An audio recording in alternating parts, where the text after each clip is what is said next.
morning. It is a Friday edition of Glenn Clark Radio. Glenn and Griffin. No Stan this week. Stan is making sure that everybody that hasn't gotten their new print issue of PressBox yet can get it today. If you haven't seen it yet, Derik Queen, Juju Reese on the cover. Baltimore built duo, former St. Francis teammates, reuniting in College Park. Great story from Brooks DeBose. A lot of other college hoops content inside this print issue of PressBox. Get it at your neighborhood Royal Farms, any of those hundreds of locations around town where you find PressBox. You can always read it at PressBoxOnline.com. And yes, if for some reason you have wandered over to your neighborhood Royal Farms and it wasn't there, and you were in the midst of writing a very sternly worded letter to us here at Glenn Clark Radio, put the quill away. No need. Save it. Because we're getting it to you. Stan is out and about doing that today. He will make sure that you get that print issue of PressBox before the day is over. That's a promise. So there you go. Handled that now. Nothing else we need to say about it. We got a lot to do on the program today. Coming up in just a bit, our friend Bo Smolka, PressBox Ravens beat writer, as he does every Friday, will check in with us. Get us ready for Monday Night Football. We will also catch up today, speaking of Monday Night Football, with Buccaneers edge rusher, rookie Chris Braswell out of Alabama. But before that, also, speaking of St. Francis, also out of St. Francis. We will catch up with him. He just had his first career half sack last week against the Saints, so we'll talk to him about that. And also on the program today, another MIAA legend, great Jalen Smith, Stix as he's known, as try to catch up with a couple of the Baltimore guys that are getting ready for the start of the NBA season. And Jalen Smith, of course, is preparing for his first season with the Chicago Bulls after signing a 3-year deal this offseason. The former Terp will join us a little bit later on to tell us about that. So that is all coming up on the program today. Thank freaking Christ for Father Christmas, man. God. This really would otherwise be about the bleakest MLB playoffs there possibly could be. Like, it has been a suck playoff. I get that we'll say, well, there was a Game 5 in 2 of the division series. Yeah, but in one of them, the wrong team won. And the other one, nobody really cared which team won because they were both going to be the scrappy underdog. Like, you haven't had the moment yet where the big bad bullies, I guess the Detroit-Houston thing, but we don't really count the wild card series as the playoffs. It's just the reality of the circumstances. You don't really have the scrappy underdog fighting again. You have the bullies being the bullies. Dodgers are just murdering the Mets now, even though the Mets don't even qualify as scrappy underdogs. They're just like more of a scrappy underdog than in comparison to the Dodgers. We're like, wow, what embraceable underdogs the team with the biggest payroll in baseball is. God. It's bleak.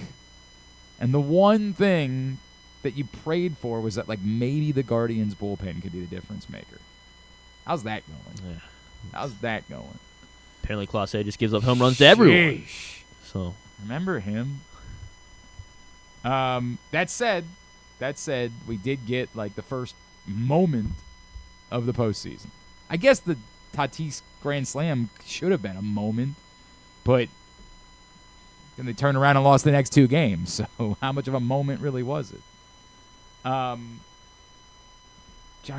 Dude, like, an all or nothing type of, like, we see these all the time in baseball where guys are just like, dude, I'm swinging for a home run. I'm going to swing hard as hell just in case I make contact with it. And with 2 outs in the 9th inning, that's exactly what Noel does and saves the season for now for the Guardians with that. And then David Fry, of course, hits the home run in the bottom of the 10th inning. And there is at least some hope. I mean, the series was over. It was over, yeah. 1,000%. I'm not convinced it's a series again because, again, the only thing the Guardians had going for them was their bullpen, and that does not seem invincible any longer. Although, who was the cat that came in for the 10th that looked really good? Avila? Yes, Yeah. Pedro. Is it Avila? Avila? Is that what it is? Avila? I forget how to say it.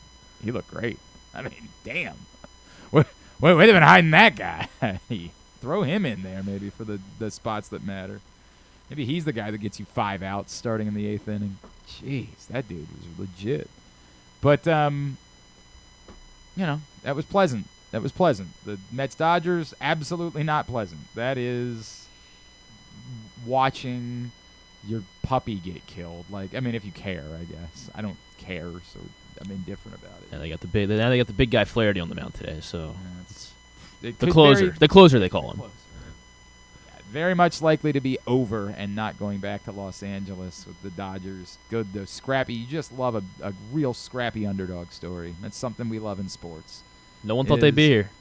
Yeah, exactly right. I can't wait for somebody to say that too.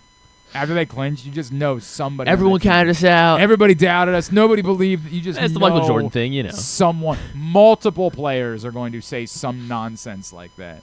Like, nobody believed in us. Drek, man, Drek. Speaking of Drek, how was that football game last evening? Terrible, because they scored a touchdown in the last 3 minutes or whatever it was. Oh, did it ruin the under for you? Did. Son of a bitch. It was awful. Sorry, buddy. You gonna be all right? And it wasn't even Kamara scoring. It was like, could have very I was least only had able Kamara to get the score a Broncos touchdown. defense in one of my leagues, which is a real bummer. Like, that was my every week when you when you do the thing where you play waiver wire defenses. It's a good play. You have one or two in mind, and I'm playing either the Colts or the Broncos in every league, right? But I was only able to get the Broncos in one. I was like, damn. And in that one league, I got me some 22 points out of it. Pretty solid. Thumbs up. Dude, that play, the yakety sax play where Spencer Rattler drops the ball, picks it back up, runs into his offense. Chef's kiss. Could be a player one day. I mean, maybe. Maybe. I mean, I still don't know that the Ravens could have had Spencer Rattler instead of Devin Leary. I don't think they had any need for Devin Leary. I would have been okay with Spencer Rattler being like the third quarterback on the roster as a project because, never mind. I don't really care about having a third quarterback on. I can't. I was so prepared to try to say that with a straight face, and then I realized as I was finishing the sentence, I don't give a S about that. I don't care. Third quarterback on the roster. Who cares? Should have brought Joe Flacco back. Should have brought Joe Flacco back. Yeah. Should have brought him back. Anyway, yeah, the Broncos. Break up the Broncos. Break them up, baby. But you want to say nobody saw that coming. This is a scenario where nobody saw it coming. This qualifies. A lot of scenarios don't qualify. This one does. All of a sudden, the Broncos over 500. I don't think they're a threat to do it. I know. We're not buying it. No, I'm not. I 100% do not believe that it's real. But if you would have told me before the year, do you think the Broncos will be over 500 at any beyond maybe 1-0? Do you think the Broncos after week 6 will be over 500? I would have said no. I don't believe that will be the case. And I guess the win over the Bucs, that was. Oh yeah. I don't know how to explain that. The Buccaneers have this, and we've been talking about the Buccaneers leading into Monday night. The Buccaneers have such a level of volatility because they're the same team that went to Detroit and beat the Lions, who we all believe legitimately might be the team to beat in the NFC.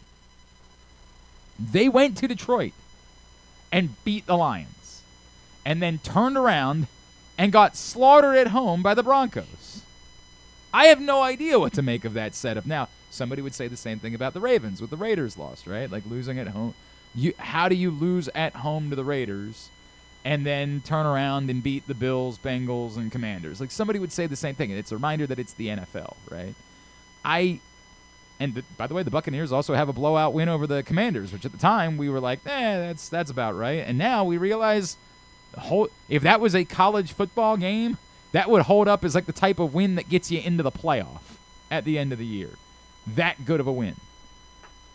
I've yet to be able to wrap my mind around the Buccaneers and the level between I believe they're a good football team, but I don't quite believe they're a Super Bowl contender. And yet, there's so few teams in the NFC that you believe are Super Bowl contenders that maybe you have to believe the Buccaneers are Super Bowl contenders, because it can't just be Detroit, if you want to say Minnesota, and defaulting back to San Francisco if they get Christian McCaffrey back. Like, it feels like there has to be more than that. I guess Green Bay deserves to be in that conversation, I guess. But they haven't really done anything that says they deserve to be in that conversation. The Buccaneers definitely have a better resume than the Packers do at this point. There's no question about that. I don't know.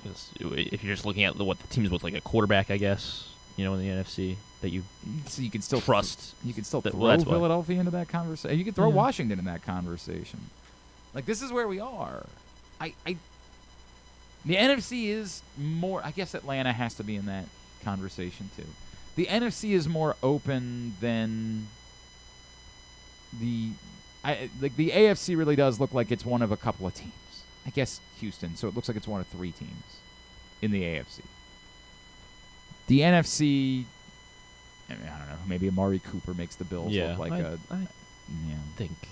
I can't. I can't today. So far, the Bills have not looked like a team that can threaten to win the AFC. They're definitively a top 4. But they'd be definitively the 4th. I agree with that. But I would say that there has been a separation to this point from the top 3 to the 4th. There are 3 teams that have looked like Super Bowl contenders in the AFC, and then there's the Bills.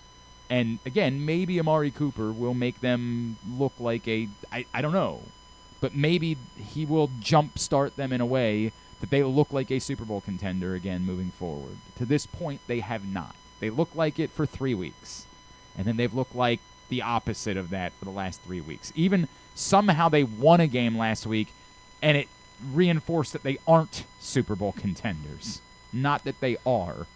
It gave you more evidence to say, oh, no. Well, it was pretty windy that night, you know. Sure.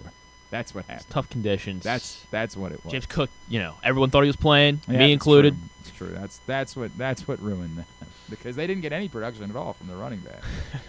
None at all. That's the case. Yeah, I can't figure out the Bucs, man. I keep going into this game like I'm just defaulting to all of the things that we think we know. Lamar against the NFC, the Ravens in prime time, the Ravens with extra rest, but at the end of the day, the Bucs might very well be that good.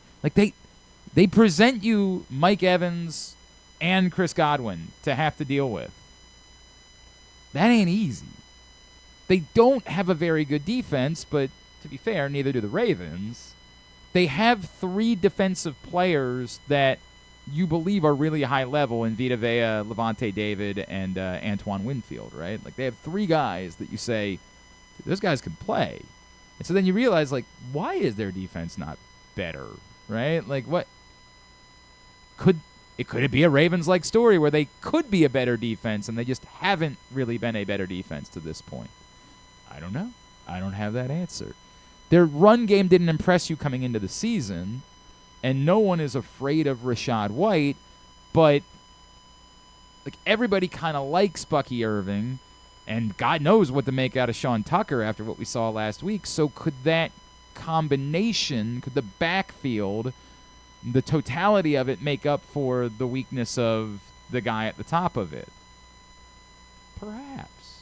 They're a really interesting team that I have been inclined to be, I don't want to say dismissive of, but not willing to throw into the upper echelon of NFL teams. Like I said, coming into this week, I do truly believe that 6 teams have separated themselves. There are 6 teams that have really looked like world beaters, and then there's everybody else. And maybe I'm not giving Tampa enough credit, particularly considering the quality of some of their wins. They have really good wins. Maybe I should be more inclined to believe in Tampa Bay. I don't know. I don't know, man. It's a hard sell for me to think that the Buccaneers... I definitely think it makes sense that the Ravens are 3.5-point favorites on Monday night. It feels like they should be. But then it's the other side, which is how disrespectful is that to a good football team playing at home? And the answer is probably fairly disrespectful. and probably something that they can use to put a chip on their shoulder. I can't figure out what to make of them, man. I really can't. I cannot wrap my head around what the Buccaneers are. And I know that I've been too dismissive of, like, say, the Vikings. Like, I definitely am not giving them nearly enough credit. And finally watched them 2 weeks ago and was like, wow, their defense it's not just good, it's outstanding. And their offensive line is a million times better than I realized it was. And that is a game changer for them. Like, I still think they have limitations because Sam Darnold's a neat story, but I don't think he's a quarterback that can put everything on his shoulders. And when things break down, he can go lift them to a victory. I don't believe that. Or unless the 2018 quarterback class is figuring it out finally. You know, Darnold, Baker. They're all, everything. Not the other Josh one. Rosen. Yeah, not that obviously. One. Everything's coming up Rosen. What was the broadcast where they were revisiting the 28? Oh, yeah, I remember. Oh, man. What game was that? It was one of the season. First games, not the first. I guess it was. It was a primetime game where they were revisiting the 2018 quarterback class and looking at, how everybody else has been. Maybe it was the Ravens-Bills game. That would make sense. I think it probably was the Ravens-Bills game on NBC. And they were like, and Josh Rosen is taking classes at Penn this semester. That was the Sunday guy. night game. Poor guy. Josh Rosen. They were like, that man had a hot Darnold 3-0 with right. the Vikings, Baker's 2-1 or whatever, big win over the Lions today or whatever week that was. Josh Rosen in going business to business school. Yeah, he is. Good for Josh. That man had a hot tub in his dorm room. We will not disrespect Josh Rosen around these parts. Hot tub in the dorm room. But NIL wasn't around before. He had used his own money for the hot hot tub sure, in okay. the dorm room. He used his own. I mean, it was one of those inflatable hot tubs. It was amazing. You don't remember this? No, I remember it. Okay. It was one of my favorite things in the history of college football. And I believe the picture that ended up on social media, the story was a young lady showed up at a football game with like a I love you Josh Rosen sign, and internet sleuths figured out that was the girl that was in the hot tub in the with picture, Josh Rosen in his dorm room. I believe the work was done on that. I again, not entirely my department, but I mean, it's 8 years ago now. We can assume it's true. We can just roll with it, right? Is that math? What? Like, God, that's depressing. Jesus Christ, that was 7 or 8. 2017. So yeah, 7, I guess. 7 or 8. I don't remember if it was. If it was his senior year or whatever. I couldn't possibly tell you. Oh God, I'm old. I actually got a reminder of how old I am this morning. So I was texting back and forth with our friend Eric Arditi about Detroiters, because we've both been watching a few episodes back and sharing with each other things that we've forgotten about the greatness of Detroiters. So whenever I think of Detroiters, I of course think of my friend Kyle Ottenheimer, who he and I religiously watched Detroiters together. Not at the same time. We just both happened to be watching Detroiters, and we would talk about it. And so I was reminded that I had seen, after the pig roast, Kyle, who famously, whenever we would get into a spat on the show, would say back, "So sue me!" And it was a good bit. Like, I hate admitting that, and I would never have done that at the time, but it was a good bit. Kyle, when he was at my house, put a little, like, Post-it note on my fridge that just said, "Sue me." And I didn't see it for weeks. And I had forgotten about it, and I was like, oh, I need to remember to text Kyle and tell him that I enjoyed that I got a kick out of it. So this morning I sent Kyle a text and said, hey, man, meant to tell you, it took me a little while to see it, but I finally saw your sue me note on the fridge with the kid. It was hidden under the kid's artwork, and I enjoyed it. And he sent me a screen cap back of a text that I had sent him 4 weeks ago that said the exact same thing.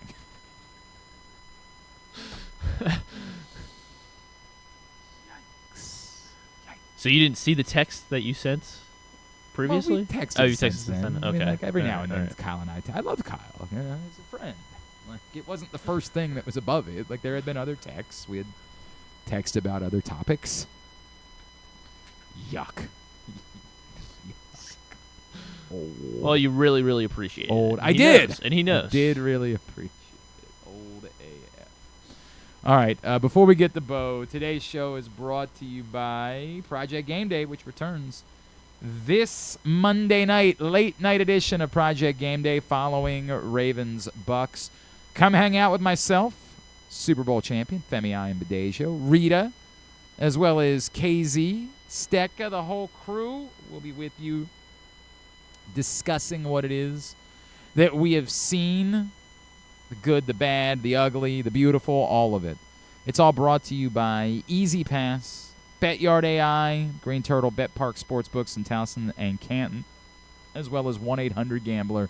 Project Game Day this Monday night and every game day this season. PressBoxOnline.com/game day immediately following every game. Joining us now, he is our PressBox Ravens beat writer, and he is with us every Friday here on GCR. He's our friend, Mr. Bo Smolka. Bo, good morning. Thank you as always, sir. Great to chat with you. Good morning, Glenn. Bo, if we went back and I'd said, decipher for me how this Ravens team went from dancing on the edge of chaos after the first few weeks of the season to looking like maybe the best offense in football and, in some people's eyes, the favorite to win the AFC in the span of a month. How would you attempt to decipher how this has occurred? I mean, I think honestly you can come back and say they really just had one bad game against Las Vegas. I mean, let's face it, they were within an inch from winning at Kansas City in the opener. Yep. So, yeah, it counts as being 0-2, but they played well that day, and they lost to a really good team by an inch. I mean, if Likely's foot is inbounds, they're going for 2 to try to win the game, and they may or may not have got it, but I thought they played well that day. They did not play well against Vegas, and so everyone is, there was some chaos at 0-2. The offensive line is playing better. Obviously, Derrick Henry has kind of gotten settled into this offense, and Lamar Jackson's playing an extremely high level. So I think all of those things have come into play. Bo, the other side of the ball, the defense, right? Like I'm torn between it's not good. It's probably not as bad as some of the numbers indicate. If you made it more opponent neutral, it's more like the pass defense is kind of middle of the road. And I'm torn between whether or not that's a huge problem that the Ravens have to address, or whether it's simply something there's still room for them to grow into a little bit more, and frankly, just not what we're used to in Baltimore, but that even with a somewhat average pass defense, a really good run defense, and an outstanding offense, a team could have no problem winning a Super Bowl. Well, I think that defense will have to tighten up if they're going to win a Super Bowl, because they're going to face really good quarterbacks down the stretch in any kind of postseason. And that's kind of the issue. You mentioned it. They've had this run of quarterbacks, really impressive run of them, and now Baker Mayfield's playing at a super high level this week. But it's both. I mean, the run defense has been sensational. It makes teams one-dimensional, which is great until you don't cover, and then it's not so great. They've had moments. Obviously, they've had moments, but let's face it, they've also left a lot of plays out there. We were talking yesterday. What if they dropped 4 interceptions, probably? Yeah. And that changes games if you just make those catches. It comes down to coverage down the middle, it's covering the middle of the field, having people make plays. But it also comes down to just flat out making the ball, catching the ball when it's thrown right to you. Specifically, Bo, what do you make of the struggles of Marcus Williams early on in the season? Like, I'm very torn between, hey, everybody goes for a little while and doesn't look great, and we're 6 weeks into this. Is there a chance that Marcus Williams just can't get back to being Marcus Williams again, and the Ravens have to consider alternatives? I mean, I don't know the answer there, but yeah, it's been frustrating, and I think back to the first McLaurin touchdown in the game the other day against Washington, and Jane Daniels kind of make a fake off to his right in the flat, and it got Marcus Williams completely turned around. And I know Brandon Stevens was supposed to be on McLaurin at that time as well, anyway. But when the safety turns his back to the play and has to get spun around, that's a problem, and that's happened to him 2 or 3 times this year. And so that I don't know the answer there. And the other thing that strikes me watching them is it seems right up until the snap, there's often confusion. And you see Williams or Hamilton or Humphrey just pointing and screaming frantically to try to get someone in the right spot. And so I think there's some Hamilton referred to it. There's some communication issues they've had, and they need to get that fixed too. Yes, they faced a lot of good quarterbacks, but there's some issues there. It seems to me, especially with communication right before the snap, that they got to figure out. Is PressBox Ravens beat writer Bo Smolka. He is with us here on GCR. I referenced the new print issue of PressBox earlier in the show, and Bo has a really interesting story. This was was this something that you had been thinking about for some time, Bo, doing a project like this? Yes, it is. I've thought about it for a long time, actually. So I wrote a story about the life for the guys on the practice squad. I mean, who are these guys, and what's the motive and what's the life like for them? And it's interesting because, as I wrote, the practice squad has changed a lot in the last 5 years. Yeah. It used to be you were just out there and you couldn't play. You literally couldn't play. You could practice, but you were only playing if they brought you up to the 53-man roster. Now you're allowed to call 2 guys up. Veterans are eligible, so it's changed a lot. But I talked to Kadir Ismail, who is obviously a local player who's a practice squad player. I talked to Keith Kirkwood, who spent years on practice squads and is a really interesting guy. And then the other guy I talked to that I really was interested to talk to is this guy, Jack Cornell, who played on the 2012 team. I wanted to find someone who was on that 2012 team, Super Bowl team, but never played it down and was only on the practice squad the whole time. Mm-hmm. And I talked to him. And so, yeah, I just wanted to get a sense of who are these guys. And then John Harbaugh said it great. He said that they're living life on the edge of the league, and that's exactly right. So it was interesting to talk to them and get their perspective on where they are in the locker room, kind of thing. It's a fun story, and I encourage everybody, whether you're picking up the print issue of PressBox today or just going over to PressBoxOnline.com, it's a really fun read about what it's like for those guys, spending, as Bo says, life on the edge, or as John Harbaugh said, life on the edge of the NFL. Bo, obviously this week, a big story around the league, of course. We see the kind of kickoff to trade season with a flurry of activity, including those 2 big wide receiver deals. I want to run a couple of trade-related topics by you and thoughts and just see where you're at with them. And I start acknowledging that, as always, I never think – I had some fun on Would You Rather Wednesday with a scenario the Ravens would deal for Max Crosby. I always assume the Ravens aren't making – overly significant trades, although they have a couple of times. Roquan Smith was a really significant deal, for example. But I present this to you. It feels like to me, and I know that the salary cap implications are a problem here, that they don't have a lot of cap flexibility at the moment, although they can get some. It feels to me like if there was ever a year to be more aggressive, that given the playoff failures of recent seasons and how that's kind of become part of this franchise's identity now, and given that John Harbaugh's contract is up after next year and you got to make a decision at some point, and then adding in that I don't know how long – you only signed Derrick Henry for 2 years no matter what. Maybe you could keep him around if he keeps doing this, but I don't know how long it can be expected that Derrick Henry can keep doing this, although maybe he is an alien. It does feel like if there was ever a year for there to be more aggression and to say, hey, this year matters a little bit more than the Ravens' typical philosophy of every year means the exact same, we never go all in for 1 year, there are a lot of reasons why this year would be. And I'm not asking you to tell me if you think they will, but more what you make of the theory that I throw out there that I'm just working with at the moment.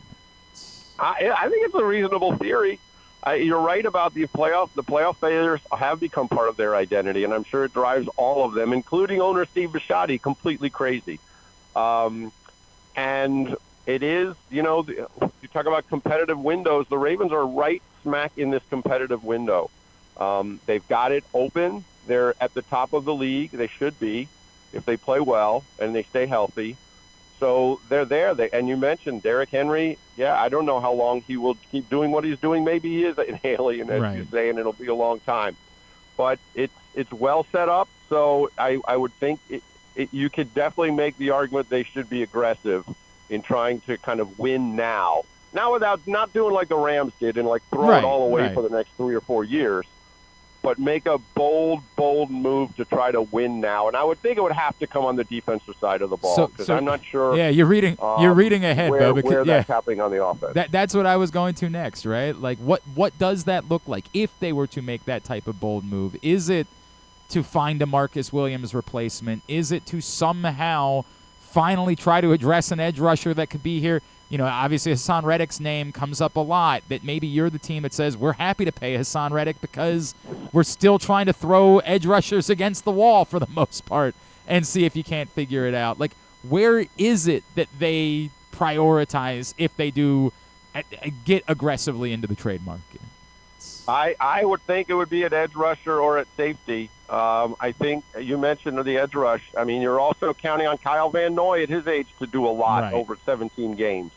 And behind him, we'll see. I know they added Ngakoue to the regular roster, but I think that's a possibility. And then safety, you mentioned Marcus Williams not playing where he should be playing. And I've said for a long time, I think this is a better team with Kyle Hamilton near the line of scrimmage. So whatever that looks like, I think adding another safety, and I know Jamal Adams was suddenly available or out there, which isn't even a trade situation. He's just being released. But I do think edge rusher or safety would be the place they would look. I mean, they brought in Roquan Smith. As you said, that was a bold move that worked well.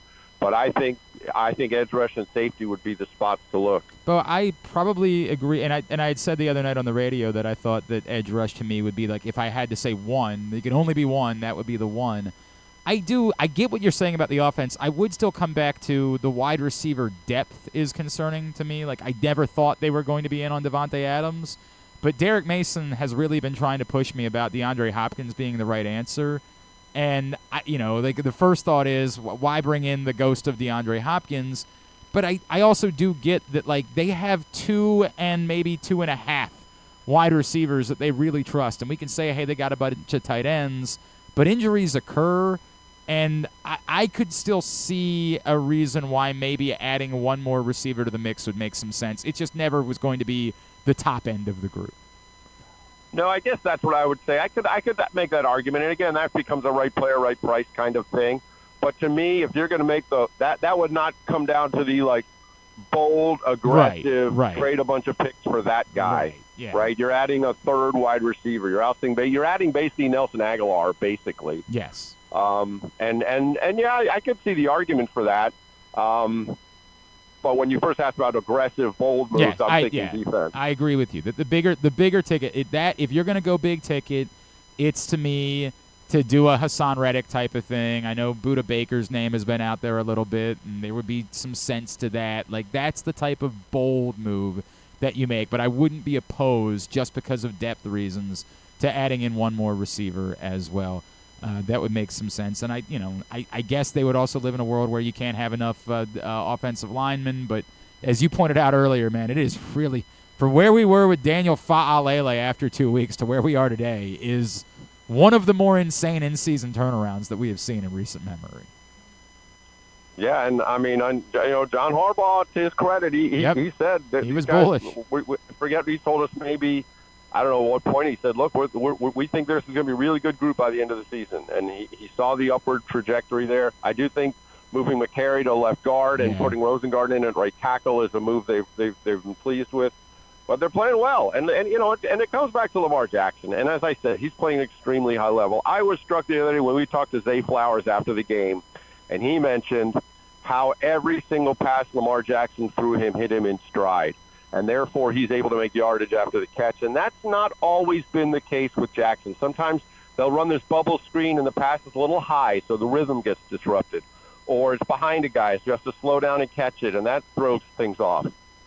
And right now, Jackson is just playing at a really high level, and they're executing. If you want to stack the box and say, we're going to stop Derik Queen with 9 guys, and you better complete these passes, okay. Well, now Jackson's executing, and he's making those throws, and he's hitting guys in stride, and then they're doing damage that way. So they're just offensively, they're just really playing well. Well, and as maligned as he's been in town the last couple of years, really quietly, Rashad Bateman's having a heck of a season too, Bo.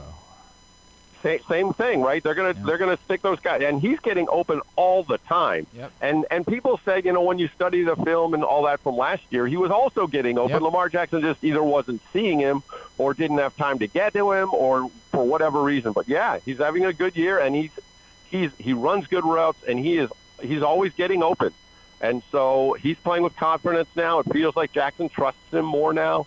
So that adds to the trouble. So now if you're defense, and now you're getting burned by Flowers and Bateman, You've got to loosen up the front of the defense, and now here comes Derrick Henry with space behind Patrick Ricard, and it's game over. No, it really has been about as indefensible as some people thought it might be when they paired these guys together. It has been, and they can still add in a Keaton Mitchell here in the coming weeks, right? Like, they can still make this even more of a dynamic offense, which is wild and to think about.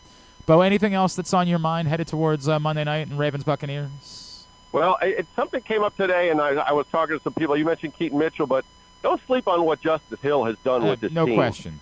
I mean, he has been so underrated. I put something on Twitter this morning someone had put out about his pass blocking. Yep. And I remember him picking up a blitz against Washington this past week that led to a big play. He's been such a big part of this offense. And so Keaton Mitchell might come back, but Justice Hill is a huge part of what they do.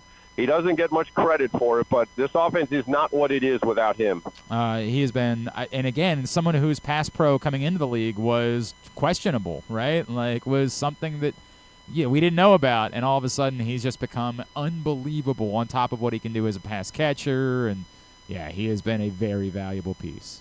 At B Smolka is, of course, where you can follow him on Twitter, and you can always see his stuff at PressBoxOnline.com, as we mentioned that story about the practice squad guys in the new print issue of PressBox as well.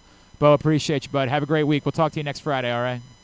All right, thank you. Take care. It's Bo Smolka, PressBox Ravens beat writer, with us here on GCR.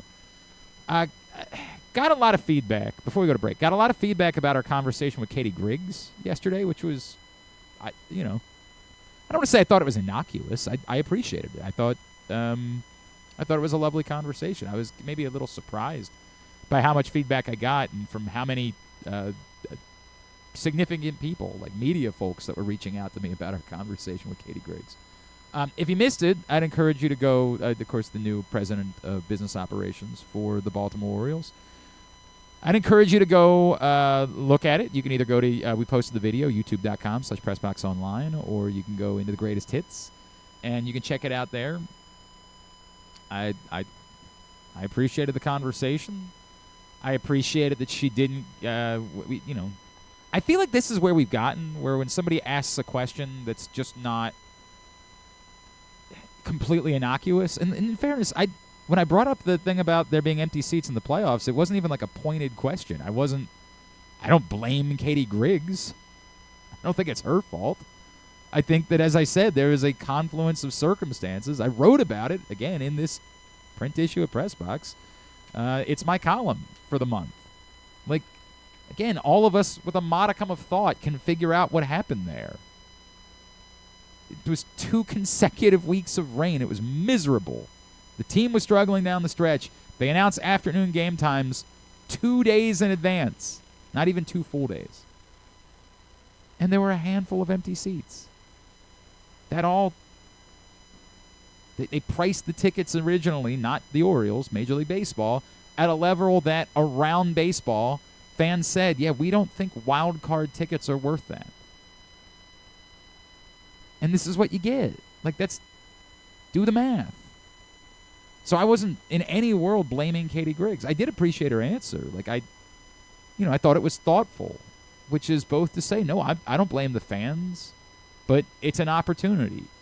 How do we bridge that gap? And that's going to be, the Orioles want to make themselves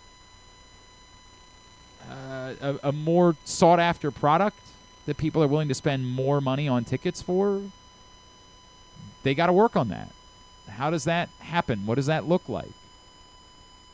So I appreciated the answer, but I was surprised by how much response there was to it. Like, I was like, I didn't think there was anything that was bombastic here. I thought it was just an interesting question and a good response. And again, please continue to support their efforts in Sarasota.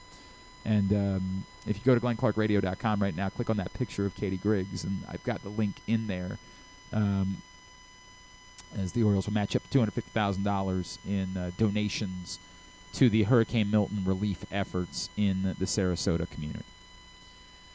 All right, so today's show is also brought to you by County Sports Zone. CountySports.zone is the website for you to find everything you need to know about local high school sports. We got a couple of former high school athletes in the area coming on the program in the 11 a.m. hour. And you can find out everything about Mount St. Joe and St. Francis, and not just the MIAA schools, but like private, public, everywhere throughout the state. Every sport, every score, it's all up there. CountySports.zone, proudly sponsored by your local Toyota dealer and buyatoyota.com. Well, hello. I'm sure that was something. We come back in. Well, what? You all right over there? I'm trying to figure out what that was. That don't seem great. Are you telling me that you're worried that we can't play commercials? Potentially. That's not great either. Buy a Toyota. What is that, Griffin? I think I maybe figured it out. You might have figured it out? Yeah. It sounds like me. I think we're good. Think we're good. Yeah. Come back in. Before we get to Chris Braswell, I want to talk about the Tony Bennett thing. Not the man who left his heart in San Francisco, although I do love that Tony Bennett, but the one who's no longer the basketball coach at the University of Virginia just days before the start of the season. We'll discuss that next. This is Glenn Clark Radio. Brace yourselves for an unparalleled in-person betting experience at the Green Turtle Bet Park Sportsbook and Bars in Canton and Towson. Experience the thrill of live betting with Baltimore's only state-of-the-art Vegas viewing TV experience. Choose between our on-site tellers or the convenience of our self-bet kiosks to place your bets. Gather your betting buddies and head over to the Green Turtle Bet Park Sportsbooks today. Green Turtle Bet Park Sportsbooks in Towson and Canton. The ultimate destination for game day excitement, great food, and live in-person betting. Must be 21. Please play responsibly. Gambling problem? Go to mdgamblinghelp.org. Hey Baltimore, it's number 10, Arthur Millette, and I'm hoping you'll slot us in all season long for the Arthur Millette Show. We will be traveling around the region all season, giving you the chance to get to know me and my teammates. There will be some football talk and a lot more. You can watch this show live on PressBox's Facebook and YouTube pages and listen every Friday night on 105.7 The Fan. Find out more at PressBoxOnline.com/Millette. The Arthur Millette Show, the only show in town that's a work of art. The next Arthur Millette Show is Wednesday, October 23rd at the Gourmet inside the shops at Kenilworth. It's brought to you by 1-800-GAMBLER and Easy Pass. Whether your focus is luxury and comfort, convenience and technologically advanced connectivity, or sporty performance and aggressive styling, we've got the perfect Highlander for you. Check out buyatoyota.com for deals on new Highlanders from your local Toyota dealer today.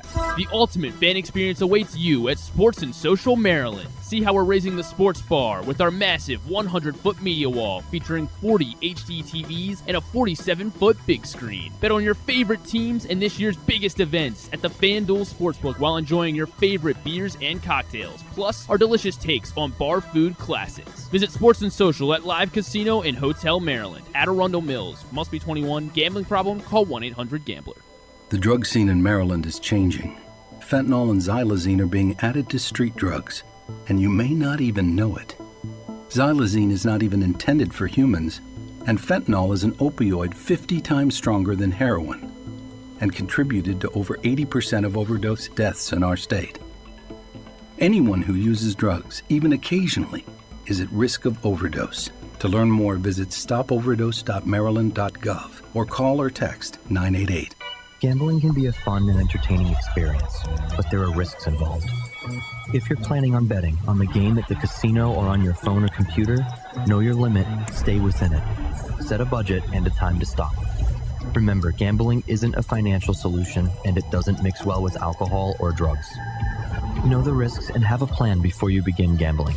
For free and confidential services, call 1-800-GAMBLER 24/7 or go to helpmygamblingproblem.org. Driving in Maryland? Did you know an Easy Pass from DriveEasyMD.com can save you time and money?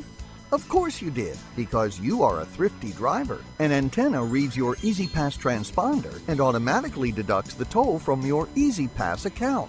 There, you just saved money with Easy Pass, all without slowing or receiving a notice in the mail. Well done, thrifty driver, well done. Get your Easy Pass at DriveEasyMD.com. Contrary to what some people believe, I actually like this guy when he sleeps. Glenn Clark, talking sports. All right, back in here on GCR. Griffin apparently is working on whatever that weird sound is that you're hearing. If you're with us on video, and we apologize, we will try to get that fixed. Hey, man, you know, we do our best. Well, we do someone's best. It's probably our best, honestly, if we're We're being straight about it. This is probably our best. It's what it is. Every Monday, Stan the Fan Charles, Ross Grimsley, Luke Jackson, they're talking baseball with you. Facebook.com/PressBoxSports. You can check it out live. If you miss it, YouTube.com/PressBoxOnline or PressBoxOnline.com/video. And Stan's going to be bringing back his Wednesday shows as well during the course of the week. So you want to make sure that you are staying tuned for those in the same locations. Facebook.com/PressBoxSports, YouTube.com/PressBoxOnline, and PressBoxOnline.com/video. So, stunning news in the college basketball world, and particularly of interest because his team's scheduled to play here in Baltimore this year. Virginia basketball coach Tony Bennett is no longer Virginia basketball coach Tony Bennett. He's decided to retire immediately. Yeah, good for him. Accomplished a lot. Well, had a good career. This is you trying to dunk on him losing to UMBC? What is this? No. Yeah, he won a national championship. Well, he did win a national championship. Good for him feeling like it's time to hang it up. It's weird. On October 18th? Okay, I guess that's it's weird. A little... Now, I don't know, because if there's a medical situation that's involved, and that's the one part about this that we don't have the answer for. The press conference is coming up at 11 a.m. If it is a medical situation, then you wish the best to Tony Bennett. You completely understand, and that type of thing can happen whenever. General burnout can also happen at any moment. Like, that's another part of this job, is that even if it's not, like, someone's heart, something physically that's going on that creates a medical situation, the mental health aspect of it and the existential dread, if you're going through something like that you can feel that makes you incapable of doing the job, that can be real too. Now, somebody would say, wouldn't a leave of absence be more appropriate? Well, that's for Tony Bennett to decide, not for me to deal with. The question that everyone's asking, and I don't know if Tony Bennett will even... I think Tony Bennett's a smart enough guy that even if in his heart of hearts this is the answer, I don't think he'll directly say it. I think he might dance around it during his press conference. If the answer is, I'm sick of dealing with the new landscape of college athletics, and I don't want to deal with it anymore, which so many people have suggested has been the reason why other prominent coaches have stepped away. Nick Saban, Jay Wright. I know Jim Boeheim was doing media yesterday, and that was what he was blaming this on, despite the fact that Lord knows if Jim Boeheim knows anything or if he's just lamenting the fact that the players are getting paid. It's hard to know. If that's the case, it's also his right. I mean, this is the reality is Tony Bennett's made an awful lot of money. If he doesn't want to deal with it anymore, he doesn't want to deal with it anymore. We talked to Mike Loxley about this. Mike Loxley, in that book, The Price, someone who has been at the forefront of pushing for it, has also been burnt out by dealing with it. It's created more headaches. It's made the job more difficult. It's a fine line. And we say this speculatively because, again, we don't know if this has anything to do with why Tony Bennett is stepping down. We just know that it's a topic that's continued to permeate. Because you can both understand someone could say, I'm getting paid to do this job, and then one day I walked in and the job included 17 other things. And we've all been there. We haven't been getting paid as much as Tony Bennett has, but we've all been there. I was talking about it with another radio guy this week who was like, yeah, one day I walked in and they were like, hey, by the way, you're also program director now. And he was like, oh, cool. Do I get a raise? No. Just more responsibilities. And that's difficult for everybody. And everybody can feel an amount of burnout too. Now, I think Tony Bennett has gotten plenty of raises for what it's worth. I don't think it's direct parallel. But adding in additional responsibilities to the job isn't easy. We can all acknowledge that. What it doesn't mean is throw out NIL. That's nonsense. It means that the next group of people that are going to take the job are either going to have more that they have to do, or they're going to have to build in more positions for other people, and that might cut in to the amount of money that they make. If you're making, again, we're talking about Virginia basketball. I'm going to guess Tony Bennett was making $10 million a year. He won a national championship, so maybe I gotta think about that. I'm gonna say Tony Bennett made. My official guess is $11 million per year. Ha! Man, he signed an extension in June. Yeah, I'm nowhere close. Tony Bennett was one of the lower paid. Tony Bennett was making. I can't find the actual numbers. Total salary of $4.8 million. Got it. Guess I'm off. Maybe my numbers have been skewed by college football coaches, and I'm just realizing that the college basketball coaches, it's my fault. College basketball coaches just don't make what some of the top college football coaches make, which is, again, understandable. College basketball doesn't make as much money as college football does.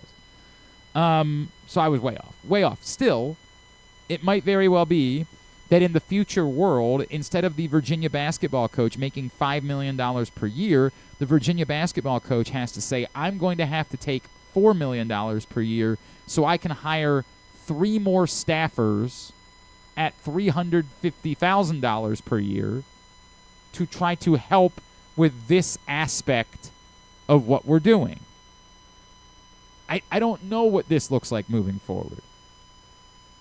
And I continue to say that feels like the thing that we're missing is the part where we explore contracts, where we just acknowledge what all of this is. And in order to get protections to try to make life easier, these general managers like Adrian Wojnarowski at St. Joseph's, or St. Bonaventure, St. Bonaventure, they are going to have to learn to write contracts for players that get these NIL agreements. And if they write a 2-year contract, then that player has to honor the 2-year contract. Now we're going to get into the next world, which is, does the player hold out? That we get into really murky waters. Do they say, well, we want to break the 2-year contract. We want to be free agents at the end of every year because we signed that deal not realizing the season that this kid was going to have, and now he's more valuable than that.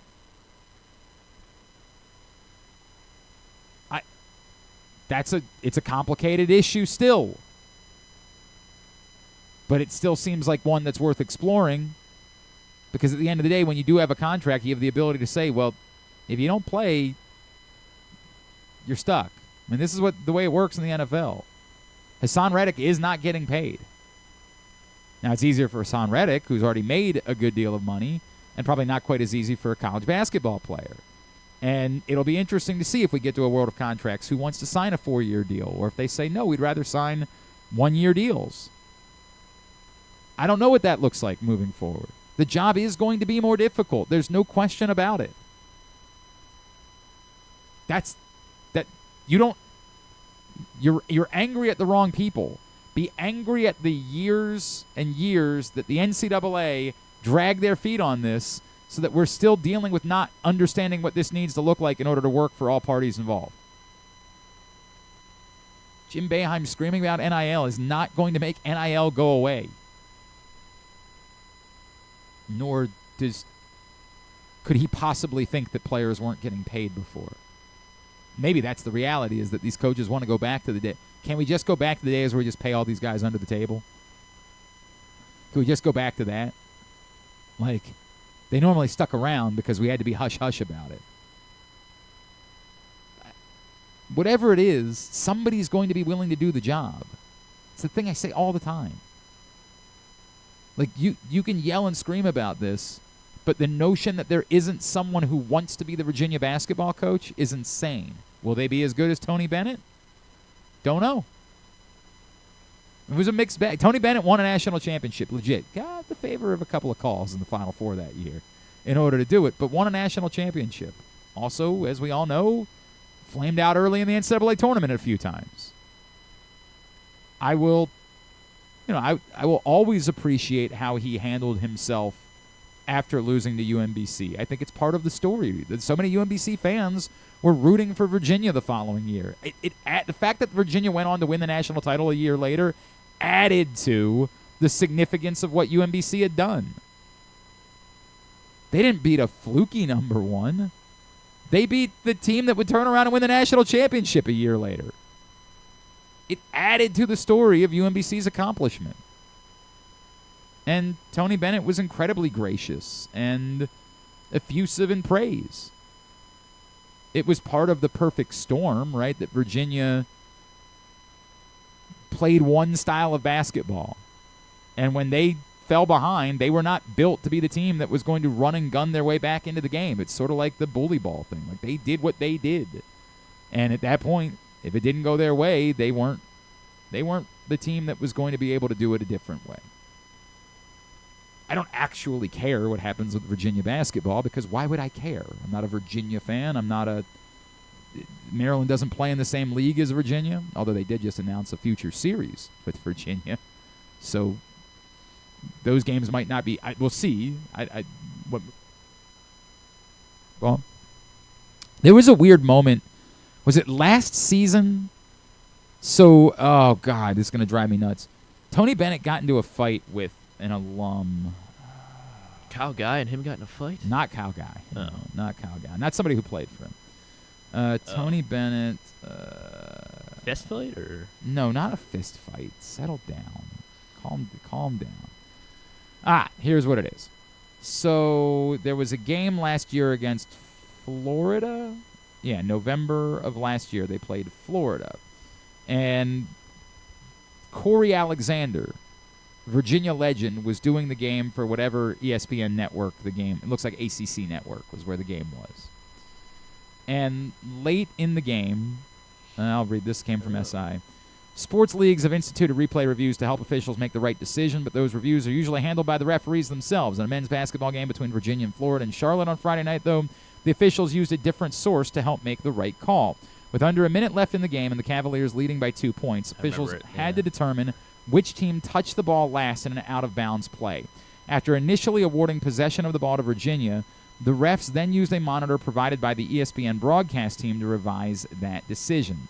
We've got a much better view of this one, ESPN analyst Corey Alexander said on the air. After the referees discussed the play, they reversed the call and gave Florida possession at a key point in the game. Virginia coach Tony Bennett was furious with the ESPN crew for helping the officials make the decision. Quote, Tony Bennett is now yelling at me from across the court for allowing the officials to know when the basketball goes out is the right play on the floor, unquote, Alexander said on the air. Quote, I'll take that one. That's on me, unquote. I remember this just feeling so bizarre to me. Like, they got the call right. Tony Bennett was furious that they got the call right. Now, is it weird? Is it not something that you see every day where... And apparently, I think Corey Alexander explained that, like, the official came over to him and said, hey, did we get that one right? Mm-hmm. And Corey was like... And then just was like, here, look. Well, this is... Right, like... And so, like... Whether you're thinking of him as Virginia legend Corey Alexander or just neutral party Corey Alexander, did he have the responsibility to be like, I'm not going to say... Yeah. I'm sorry, sir. I cannot answer your question. My answer would be, no, everyone involved should want the calls to be right. That's what we should want.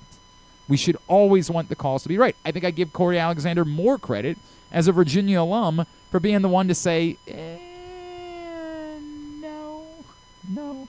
Now, this is beside the point. The point being, I thought Tony Bennett debased himself in his response to this. Debased himself. And I do wonder in hindsight if it's dealing with the stress of the job. That you become so burnt out by how difficult the job is that little things can set you off, like someone getting a call right. We'll see what Tony Bennett says as he meets with the media here this hour. Whatever it is, if it's burnout, if it's a medical thing, you wish the best for Tony Bennett. If it's burnout, you still wish the best for Tony Bennett, but you don't try to say, well, this is why NIL is ruining college sports. No, the job is more difficult. Acknowledge that. Tony Bennett's getting paid a lot of money, and no one is forcing anyone to do these jobs. There is no shortage of people who are interested in being college basketball coaches. We're not having a crisis. Like, this is not well, we're not going to have any coaches anymore. I assure you, there are plenty of people that are willing to step up and be the Virginia basketball coach. It's just not going to be Tony Bennett. And that's a bummer for Virginia because they had a great deal of success under Tony Bennett. Hour number 1 of today's show is in the books. Griffin, what's going on at Live Casino and Hotel Maryland?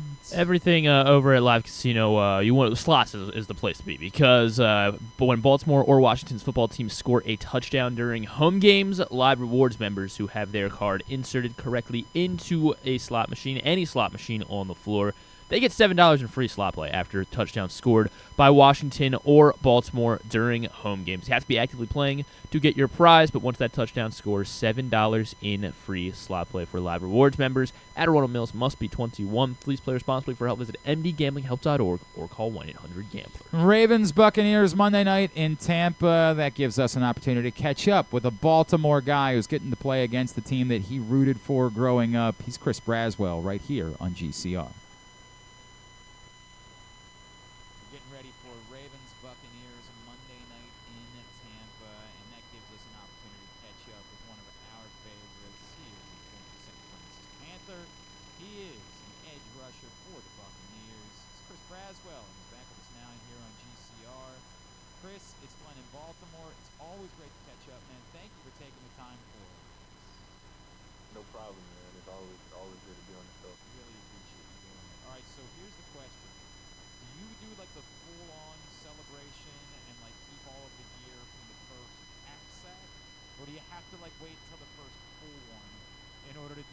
Roll everything out? Kind of a little both. I'm not really a big type of celebration guy, but I definitely will try to get my bags with celebrations. I appreciate that. Do you have things planned moving forward? Like if it's Lamar, I feel like you almost legally have to do something big for him. Yeah, I got something planned. I'm just gonna keep it on the hush. I appreciate that. Like how good. Like, seriously, though, how good does that feel? And I know there's a lot about last week's game, the nature of you guys blowing them out, and obviously everything that you had to deal with the week leading up. But I'm sure that as someone drafted as highly as you are, someone as talented as you are, it wears on you. Like, yo, when's that first one going to come? How good does that feel to sort of at least check that box to have at least the first half set? Well, it definitely feels good. It's a different ball game, different league, so you got to strain more to get those, and just got to take advantage of the opportunities. A lot more will come, so I just got to stay patient and keep working my craft and my game. I was diving into the numbers from the game, and it wasn't just obviously the sack, but like the pressures and your win rate was outstanding. Have you felt a game like that coming on? Like, just again, the adjustment to the league, the adjustment to the level you're playing. Did you feel confident in like the couple of weeks leading up that like your breakout was happening? Yes, I definitely felt confident within the lab, working on different types of moves and just working on some small things that I wanted to get better at. And, the goal was just to try to progress each and every week and get better. Did you have at all like a welcome to the NFL moment in the first few weeks where like you were confident that something was working and it didn't? Did you go through anything like that where you were like, oh, right, go ahead. Yeah, I kind of had like welcome to the NFL moment. I didn't think that NFL games would be like that loud, but it definitely was a time where it was really loud, and I forgot what the play call was. Oh no! I mean, like you played in a lot of really loud. You played in the SEC, dog. Yeah, so that's why it was kind of shocking to me. I was like, oh, never mind. Like it actually is a lot louder than what people expected. Wow, man, that's wild. But that's cool. It's cool that you were able to learn from that and move forward and have success and look at where we are. Chris, I remember chatting with you before the draft, and you acknowledged then that, like, it might be really awkward if it had been Pittsburgh because your dad had told you, like, I might have to do one of those split jerseys. Yeah. Now that it's the Ravens on Monday night, any split like, are you worried about there being folks in your life that aren't fully on the Bucs side going into Monday? Yeah, I think some of my family members, they want to see me obviously go out there to succeed, but probably a couple of them that still want the Ravens to succeed. So I wouldn't be, you know, shocked. As far as my dad, he said he with me all the way. There you go. So that's good.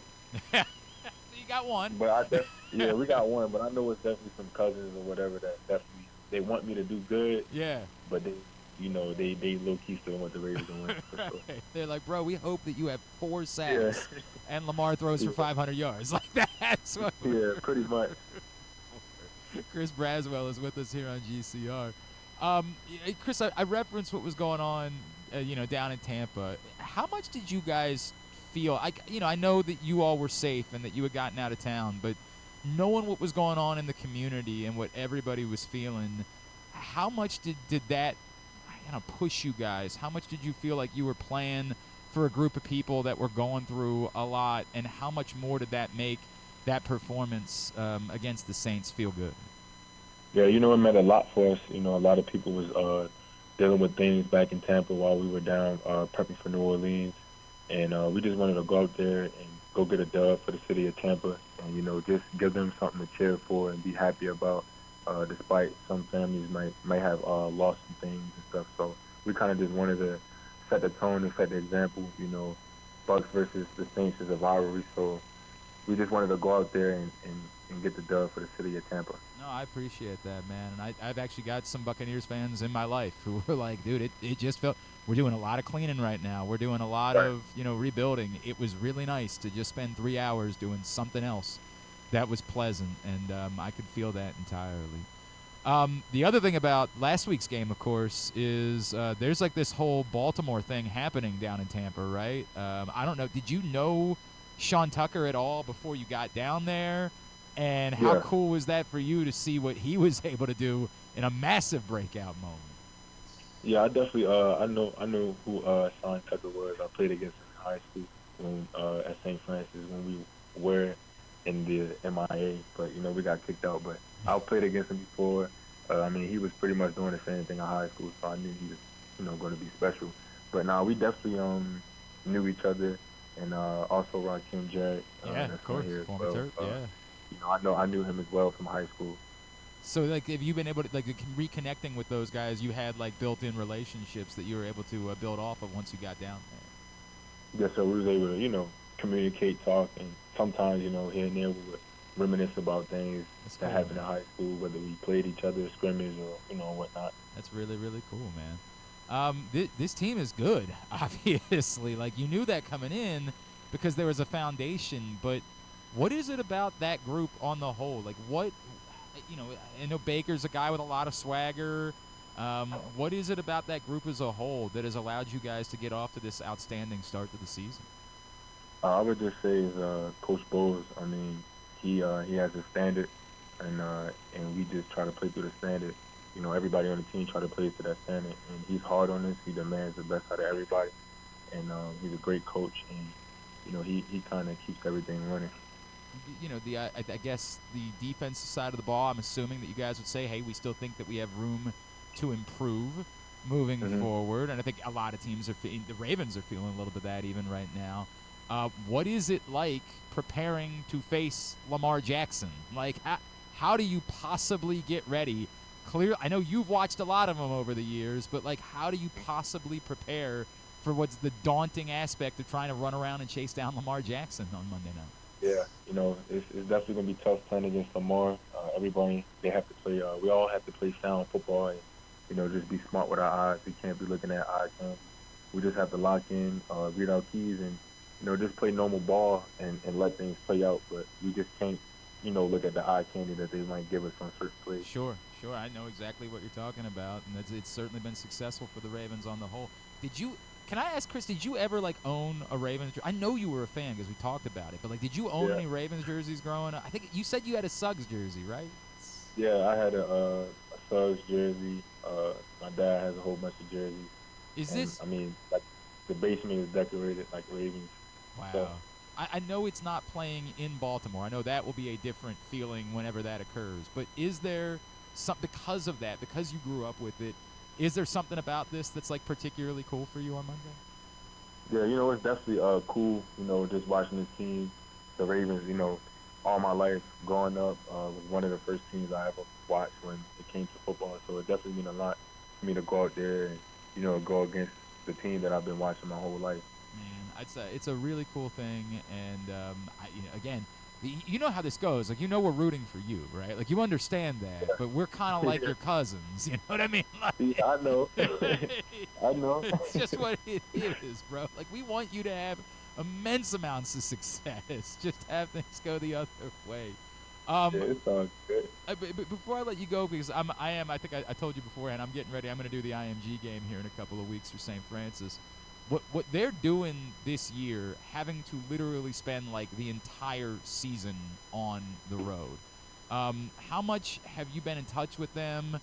And can you, because I know you guys went through this post MIAA, like, can you speak to the difficulties of a team having to go through this situation where you're having to play like basically every game on the road this year? Yeah, it's definitely difficult. I still keep in touch with those guys. My nephew, he goes to St. Francis. He plays running back and linebacker. So I definitely know that it's really hard because, I had to do the same thing when I was in high school. But at the same time as well, like, it kind of prepares you for college and then the NFL. Like, you're going to be traveling a lot. So, it's definitely good for those guys to get out there and experience travel and how to conduct business on the road. That's an interesting thing that, like, you felt some of that it was beneficial for you as you moved on in your football career. Yes, sir. Yeah, that's powerful, man. That is powerful. All right, he is Chris Braswell, and you can follow him. Chris, remind everybody on Instagram, I know it's at cbj.10, correct? Yes, sir. And then what about on Twitter, anywhere else? Nah, no Twitter. No Twitter. Good for you, dude. I'm so jealous. I got to get in that world, man. I got to get off there. It is a cesspool. Yeah. Chris, so happy for you and the success that you are finding, man. Like we said, we can't lie and tell you that we're rooting for the Bucs on Monday night, but we will eternally root for you and everything that you're doing. Thank you, as always, for taking the time for us.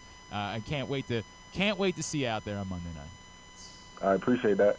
That's Chris Braswell. Great guy, and good to see him. I appreciate that. That was a really cool story about how honest he was. Like, yeah, man, it was so loud I had the wrong play. Like, I appreciate that. That happens with rookies. Like, that's the way that it goes, is you adjust the league. And some guys like to hide from it. He was honest about it. But, obviously a hell of a football player. A guy a lot of us would have liked to have seen end up in Baltimore. Not that we're angry about Nate Wiggins, and he has certainly shown signs of why he was worthy of being drafted that high. But happy for Chris Braswell that he is finding his way down in Tampa, and looking forward to seeing the Ravens go up against him on Monday night. All right, we continue along here on a Friday edition of the program. We do not know yet about Arthur Millett's status for Monday night. Obviously, if he's going to play, the Ravens have to make a roster move. If he doesn't play Monday, they will have to make a roster move next week, one way or the other. It's just a question of whether or not it's this week or next week at this point. But what isn't a question is where we're going to be for the Arthur Millette show, because next Wednesday night, October 23rd, we will be at the Gourmet inside the shops at Kenilworth, right here in Towson, just a stone's throw from where I'm sitting.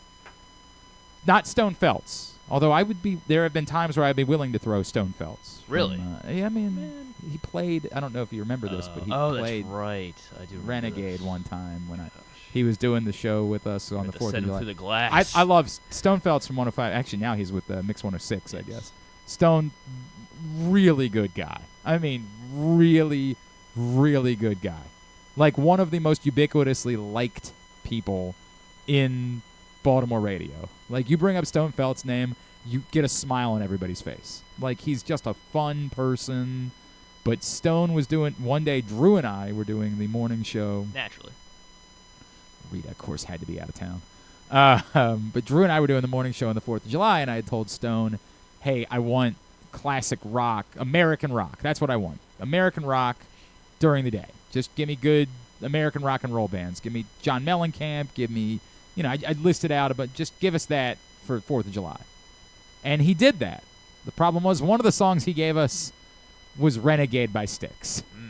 Now, any of you that have ever watched a Ravens-Steelers game, or a Steelers game. Any Steelers game, know why we don't play Renegade by Stix. It's not, and Stone got very defensive.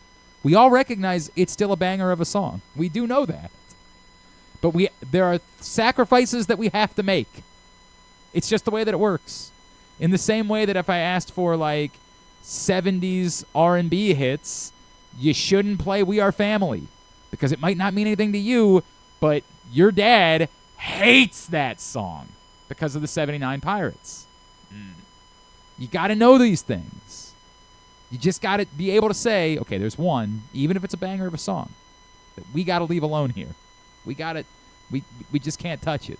And so when he came back from break, Drew and I were like, what the F? So was that the whole segment? Oh, God, poor Stone. Poor Stone. Who, again, I love. I love that guy. But we were killing him. Killing him over it. And Stone got very defensive. What, we're not allowed to? Only they're allowed to have the song? I'm like, dude, that's just the reality of the circumstances. We don't celebrate their song. And similarly, I don't know how I guess the Ravens have never really had a song because Seven Nation Army is shared by a lot of teams. I think even Penn State does Seven Nation Army, so I'm guessing. I don't know that the Ravens, the Orioles, you could say it's Thank God I'm a Country Boy, right? For there's a handful of weirdos that hate Thank God I'm a Country Boy. Song, yeah. Yeah, I'm gonna guess they're probably not playing that on the radio in Pittsburgh, in New York or and this is also Boston. difficult because let's be real about this. The Orioles don't really have a rival, and I hate saying that out loud. The Yankees. It's the Red Sox. No, they have each other as rivals. The Yankees fans were very happy when the Orioles got eliminated. It's two different conversations. I heard them having this conversation on the afternoon show over there recently. That's well and good. I'm not saying there aren't Yankees fans. I mean, I agree that the Orioles Yankees isn't. It is Ravens not. Steelers. They have a rivalry. That is their rivalry. It is not the same. Ravens Steelers is a rivalry. Like Browns Bengals ain't the same. Browns Ravens ain't the same. That's a rivalry. And so there can be no parallel to this because the Ravens don't really have a song.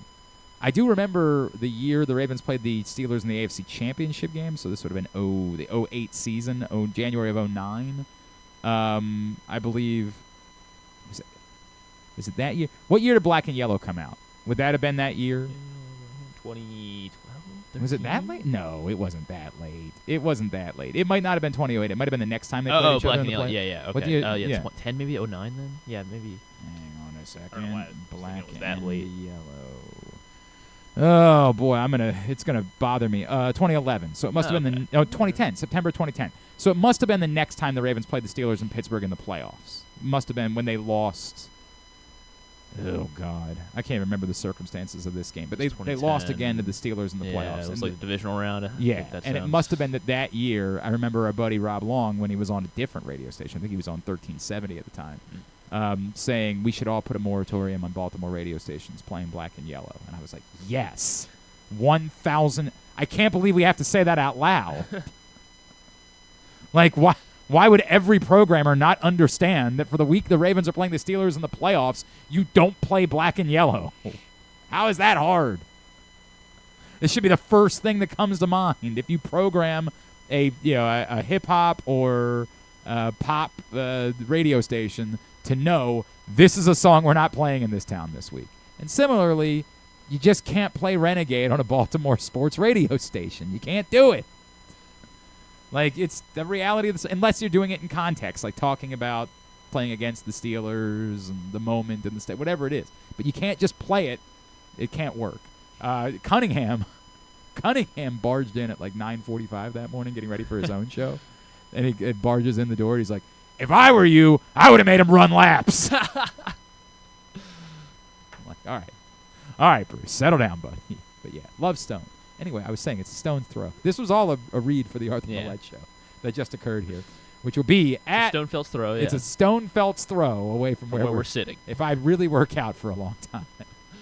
The no, I'm saying Stonefelt's could throw a stone. Oh, Stone could throw a stone. I agree with that. Yeah. Stone could throw a stone to the gourmet at the shops at Kenilworth.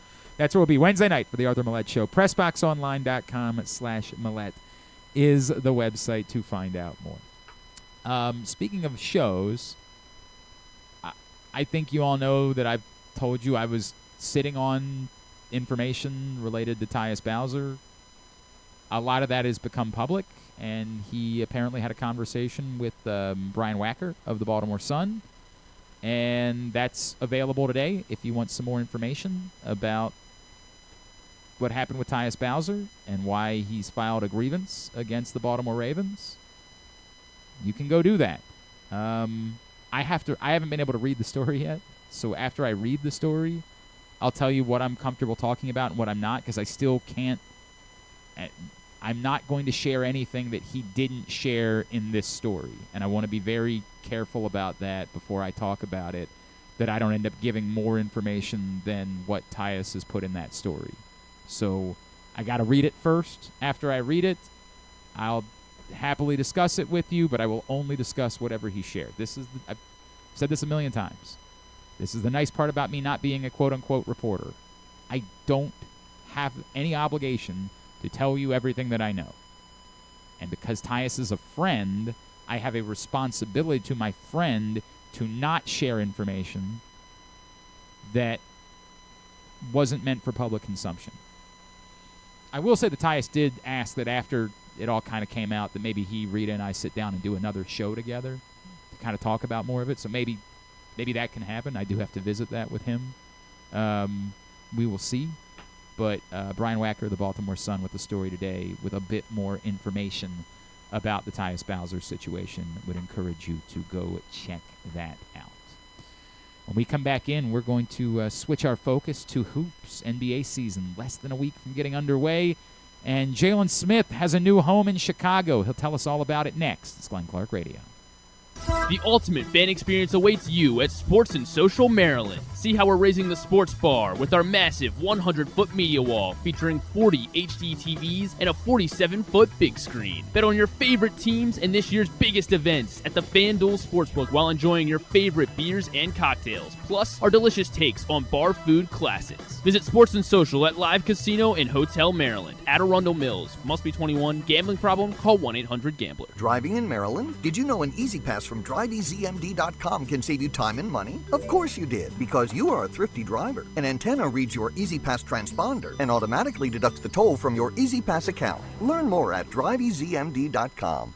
PressBox's Project Game Day is the place to be after every game this season. Join Glenn Clark, Rita Hubbard, Super Bowl 35 champion Femi Adebayo, and our cast of regulars as they break down what happened, why it mattered, and what it means moving forward. You can watch the show at PressBoxOnline.com/gameday or PressBox's Facebook and YouTube pages. Project Game Day is brought to you by the Green Turtle Sportsbook in Towson and Canton, Easy Pass, and HelpMyGamblingProblem.org. So join us for Project Game Day after every game day this football season at PressBoxOnline.com/game day.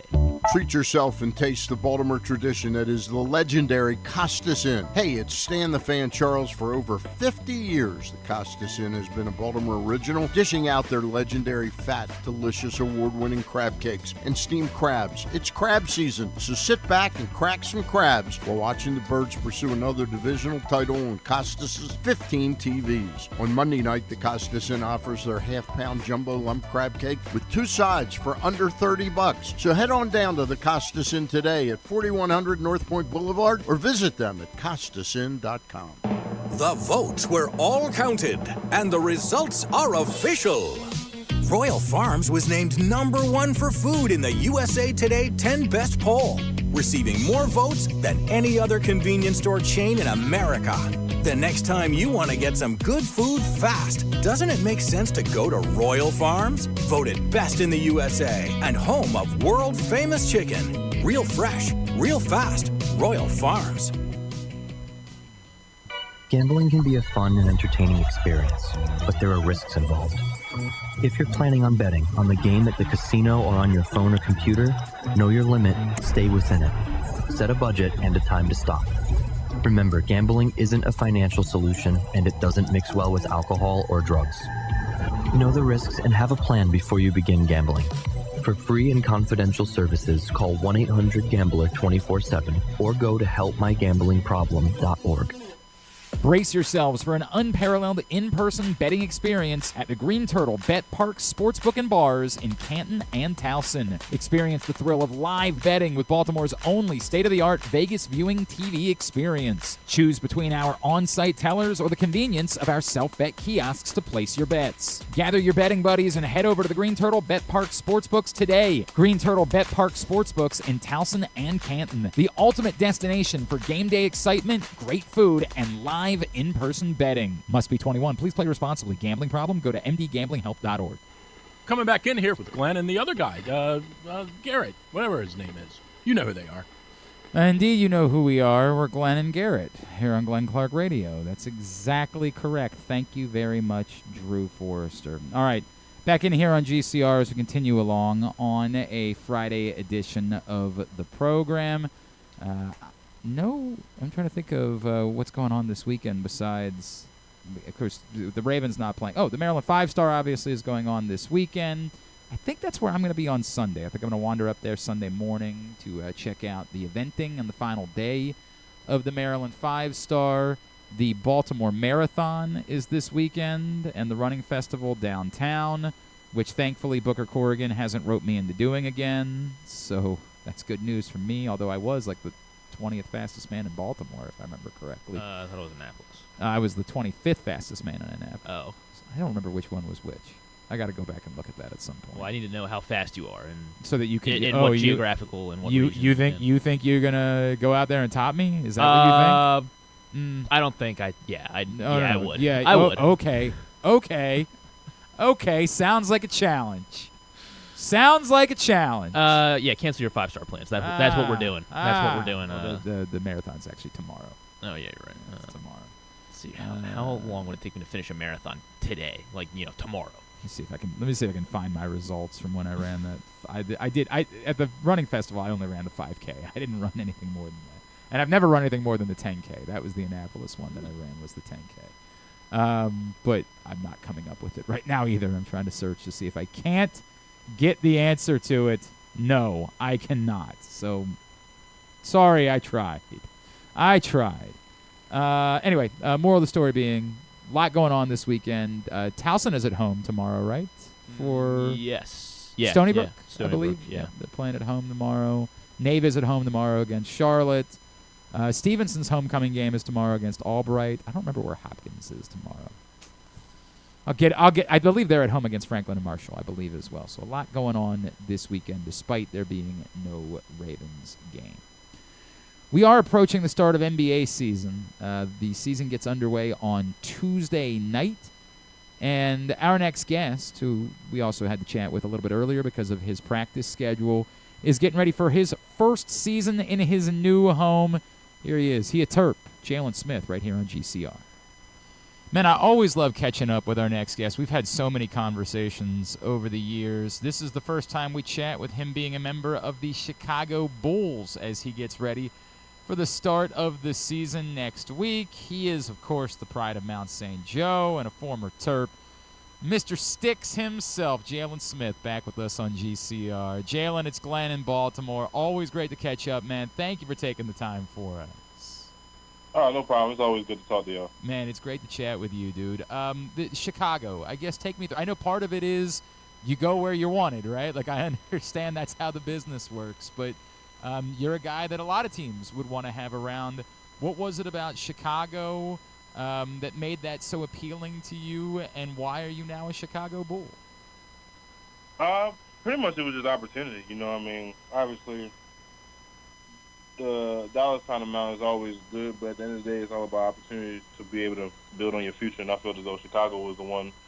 They've been wanting me for years, so I mean, I felt as though that it was a perfect place for me to grow as a person and as a basketball player. But were they involved in like trade talks with you in the past? Is when you say they were interested in you for years, like it sounds like that's something that you knew from the past. Yeah, there was always interest, but I mean, at the end of the day, that was all my agents and stuff like that. Sure, I I didn't really get it. focus on that part. I get it. Yeah, they're not like calling you in the middle of a game, like, "Hey, man." Yeah, no. Anything like that. What's it like? You know, I know you're used to this at this point. This is a business, but what's it been like getting situated, getting assimilated, and obviously, like, I guess probably the biggest market that you've ever been in before. Yeah, I mean, it was pretty much easy. I mean, it's only like an hour and 30 drive from Indiana, so I ain't really have much stuff there anyway. But I mean, overall, it's been fun. You know, I mean, I grew up with a lot of guys on the team, playing with them through AAU and in college, and I mean, obviously, there's a couple guys here that I'm still learning and, you know, just getting adjusted to it. But overall, it's an amazing place. You know, I mean, Chicago is one of the top cities in the world, and I'm just happy to be here. Chicago in the spring is really cool too, man. That'll be a cool thing for you. Oh, yeah. Jalen, like at this point in your career, obviously, you've proven a ton, and you've played so many big minutes and so many big games, and yet, you know, everybody views you in the prism of having been a really high draft pick. Do you feel like you still have more to prove about what it is that you're capable of doing, and that opportunity presents itself there in Chicago? Oh, yeah, for sure. I mean, every time I step on the court, I feel as though there's a lot more I got to prove. I mean, every year is different, you know, and to get to where I want to be and to get to the player that I want to become, you know, every time I step on the court, I got to play like I got something to prove. Can I ask this question? I think you'll understand where I'm going. One of the things that we know about you is how nice of a guy you are, right? And, like, every now and then, and we, of course, here at Maryland remember the Indiana game. That'll live in infamy for eternity. But, like, have you found yourself as a pro, like, having to learn to be more of a jerk? And I hope you understand, like, the way that I'm asking that. Not as a person, but, like, on the basketball floor. Is that something that you've had to, like, have more of a menace come out over the years? Oh, yeah, for sure. I mean, obviously a lot of people know me as a laid-back person, you know, and that's just who I am. That's how I've always been. But, you know, as you step out onto the court, I mean, you're playing a grown man's game now in one of the best leagues in the world. So, I mean, like, you got to have that, like you said, that jerk attitude and that assertiveness to yourself while you're on the court. Have you always been like that? Did we just not know because we don't, you know, none of us went up against you in basketball? Have you always been like that as an athlete? We're so used to being like the nicest human being on the face of the planet away from the floor. Yeah, so I mean, that's just how I've always been. I mean, growing up, I always was the quiet person, you know. So, I mean, at the end of the day, basketball was just that outlet for me to, like, be able to express myself more. And, like, I've never been, like, one of those type of players. I've just always been just a person that just loved playing the game. I appreciate that. Jalen Smith is with us as he gets ready for his first season with the Chicago Bulls. Jalen, I wanted to ask you about, you know, Baltimore guys, because on our new print issue of PressBox, we put Juju and Derik Queen are on the cover. I wonder, from your experience and you doing it with Daryl, right, like how much help, how much that means for someone like Derik to come in and have Juju there, who he was teammates with at St. Francis for a little bit before. Like, how great was that for you, for the two of you, and how much do you think that might help Derik and Juju this season, those guys being together? I think it's going to help them a lot because, obviously, me and Daryl, we had a close bond. Daryl's pretty much my big brother, you know, I mean, playing with him in Mount St. Joe, and then him being one of the main reasons why I went to Maryland. Just being able to have him in my corner because I know that when I play with him, it was like I feel as though I could do anything, you know, and him is the same way. But I feel as though that them being able to play with each other in high school is just going to help with that chemistry in college, you know, just being able to know each other's strengths and weaknesses and able to be able to build upon them. You know, Derik comes in a situation kind of similar to you. I mean, you never, you know, left the area. Derik did, but like for a Baltimore guy that's so highly regarded to be playing at Maryland, there's an awful lot of people that like you're supposed to be the great hope, right, for the area, for the region. And I know you had to deal with that. What is it like dealing with that? And like, have you attempted to reach out to Derik at all? Maybe give him a word about going through that? I mean, no, not really, because I mean, everybody's situation is different, you know. And I feel as though that him being able to stay in the city and go out and still have the same success, I can't attest to that because I was in the city the whole time, you know. So, I mean, here and there, I try to like just tell him just play basketball, you know, leave all the outside noise alone and just focus on yourself. So, I mean, there's not really much pressure to it, you know, because obviously you got a home crowd rooting for you. It's true. At the end of the day, they expect so much high from you because, you know, not many people from Baltimore make it out in sports like that. And for him to be in that position he's gonna have a lot of noise, but I feel as though he's gonna be able to handle it well. How long have you? It's funny. Have you known Derik for a long time? Personally, I don't. I mean, I always heard of him. Okay. Well, like, cause he's like I think like 4 or 5 years younger than me. So. Yeah. Have you? Do you know enough about his game to be like excited about what it is that he's going to do in College Park this season? Oh yeah, I mean, a lot of coaches hit me up on him a lot. I mean, you got a lot of NBA personnel talking about him as well. So I feel as though that he has the tools to get to where he want to go. He just got to be able to, put in that work in order to achieve it. No doubt about it. And obviously, that story of him and Juju together, that's a really cool thing.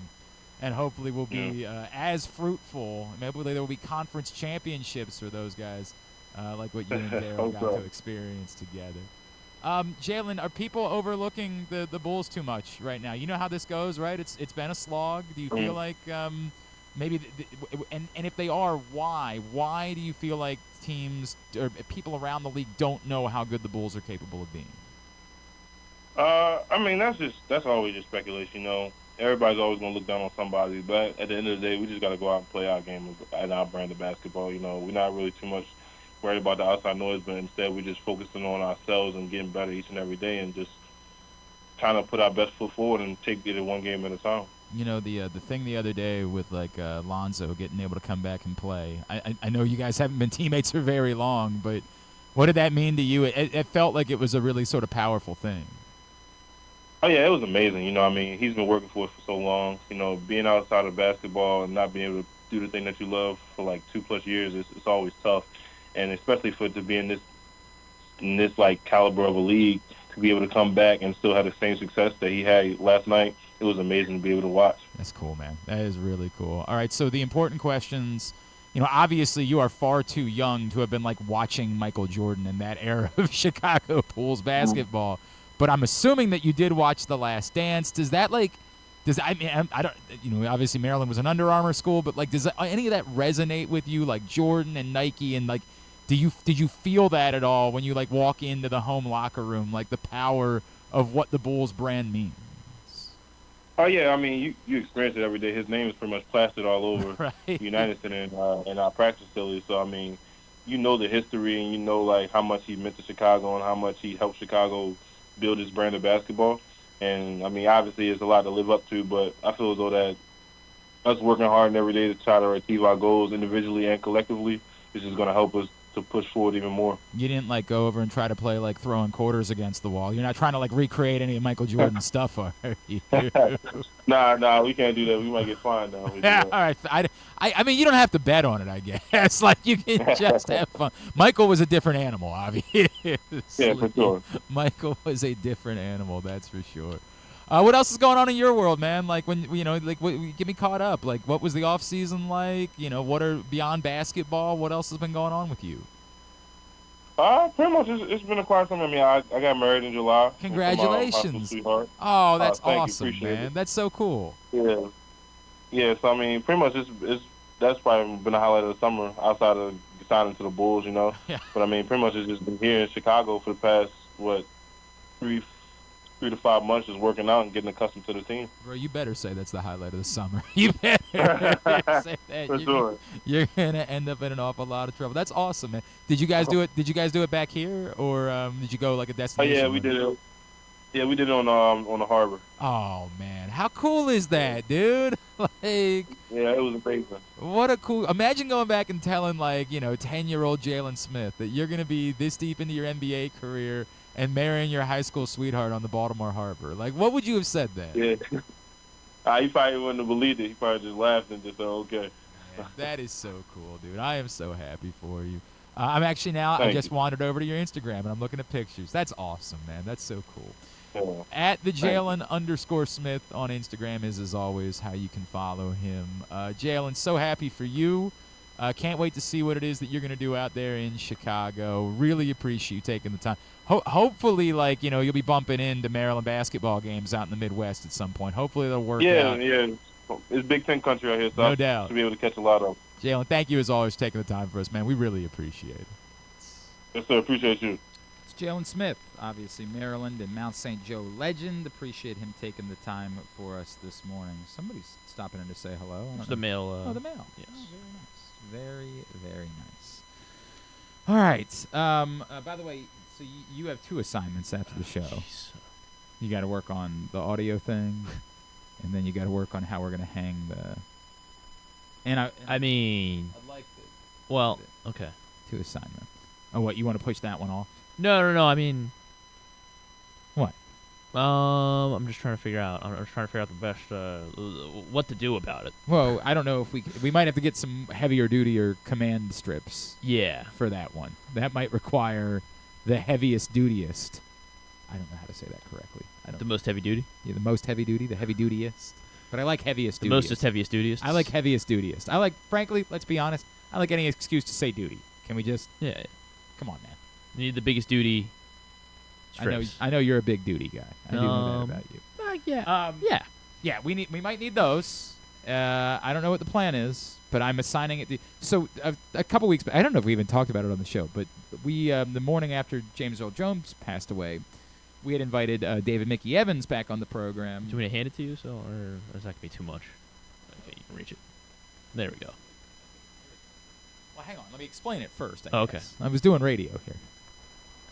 We had invited David Mickey Evans on. David Mickey Evans is the creator, the director, the writer, and the narrator. You hear his voice as the voice of Scotty Smalls, not not the kid playing Scotty Smalls, but the voice of Scotty Smalls doing the narration in The Sandlot. And of course, famously in The Sandlot, James Earl Jones has something between a cameo and a significant role that really ties the entire film together. And we had this wonderful conversation with David Mickey Evans, and got a lot of feedback about it because he was telling stories about the kids. They had him for one day, and yet it, in many ways, kind of made the movie, right? And the kids all interacting with James Earl Jones, it was wonderful. And apparently he conspired, because I told him, like, dude, you don't understand how much this film means to my family and I. And he conspired with Griffin, and he, unbelievably thoughtful, David Mickey Evans sent, for Griffin and I and for my 2 kids, autographed Sandlot posters, which is just really, really thoughtful. Like, I mean, and it, it says, Glenn, you're killing me, Clark. It said the same thing on my sons, addressing my sons, Graham and Sam, and Griffin says, Griffin, you're killing me, Bass. Like, just unbelievable. You do this, and I was emotional about this. That's how unfathomably thoughtful this was of David Mickey Evans. So went out, measured it, got a frame, in order to be able to frame it and hang it up here in the studio, because look, it's a little awkward that we're still recognizing the such a failure. The season that what it became behind me. So I wanted to hang it up behind me in the studio because we don't have any other themed things to do. We'll bring it back next year. Like we'll keep it going. So I went out, got a frame. The only issue with the frame is it's not exactly right. It cuts off. So this was from the 20th anniversary or the 25th maybe. So it either says 2013 or 2018 over there. And so it cuts off a little bit. So I told Griffin that he's tasked with fixing the padding underneath. I guess the mat is what they call that, underneath the frame, and figuring out how it goes up again on the wall. That's because I thought I had done everything I needed to do, only to look at it and say, damn it. And then I said, that's it. That's it. That's it. I can't. What is the point of having a producer if I can't have him do this? What is the point? Yeah, I guess that's... That is the point of all of this, is delegating. Saying, I've done my part. I purchased the frame. I did all the work. I thought I matted it appropriately. And son of a bitch. So, you also have to come to the house and take care of the ones for the kids' rooms. I know, because it's very related to the show. It's... You can understand how that's show. Yeah, I guess that makes sense. Yeah, I figured you'd get it. I figured I wouldn't have to explain it to you. You'd understand why that's show related. Anyway, actually, I think my wife might be taking care of that. Oh, okay. I think. But anyway, the moral of the story being, we got to get that up on the wall because it's getting to be a bit much turning around and seeing that every day. So we'll do that, and appreciate it. Thanks, buddy. Thank you. I guess don't thank me yet, but yeah, you're welcome. No. Thank you. That's how much faith I have in you. Okay. Thank you. Thanks. Thank you. Well, I mean, now that I know that you believe in me. Right. Now it's easy, right? Before you thought I believe that you were going to fail. Now. All right.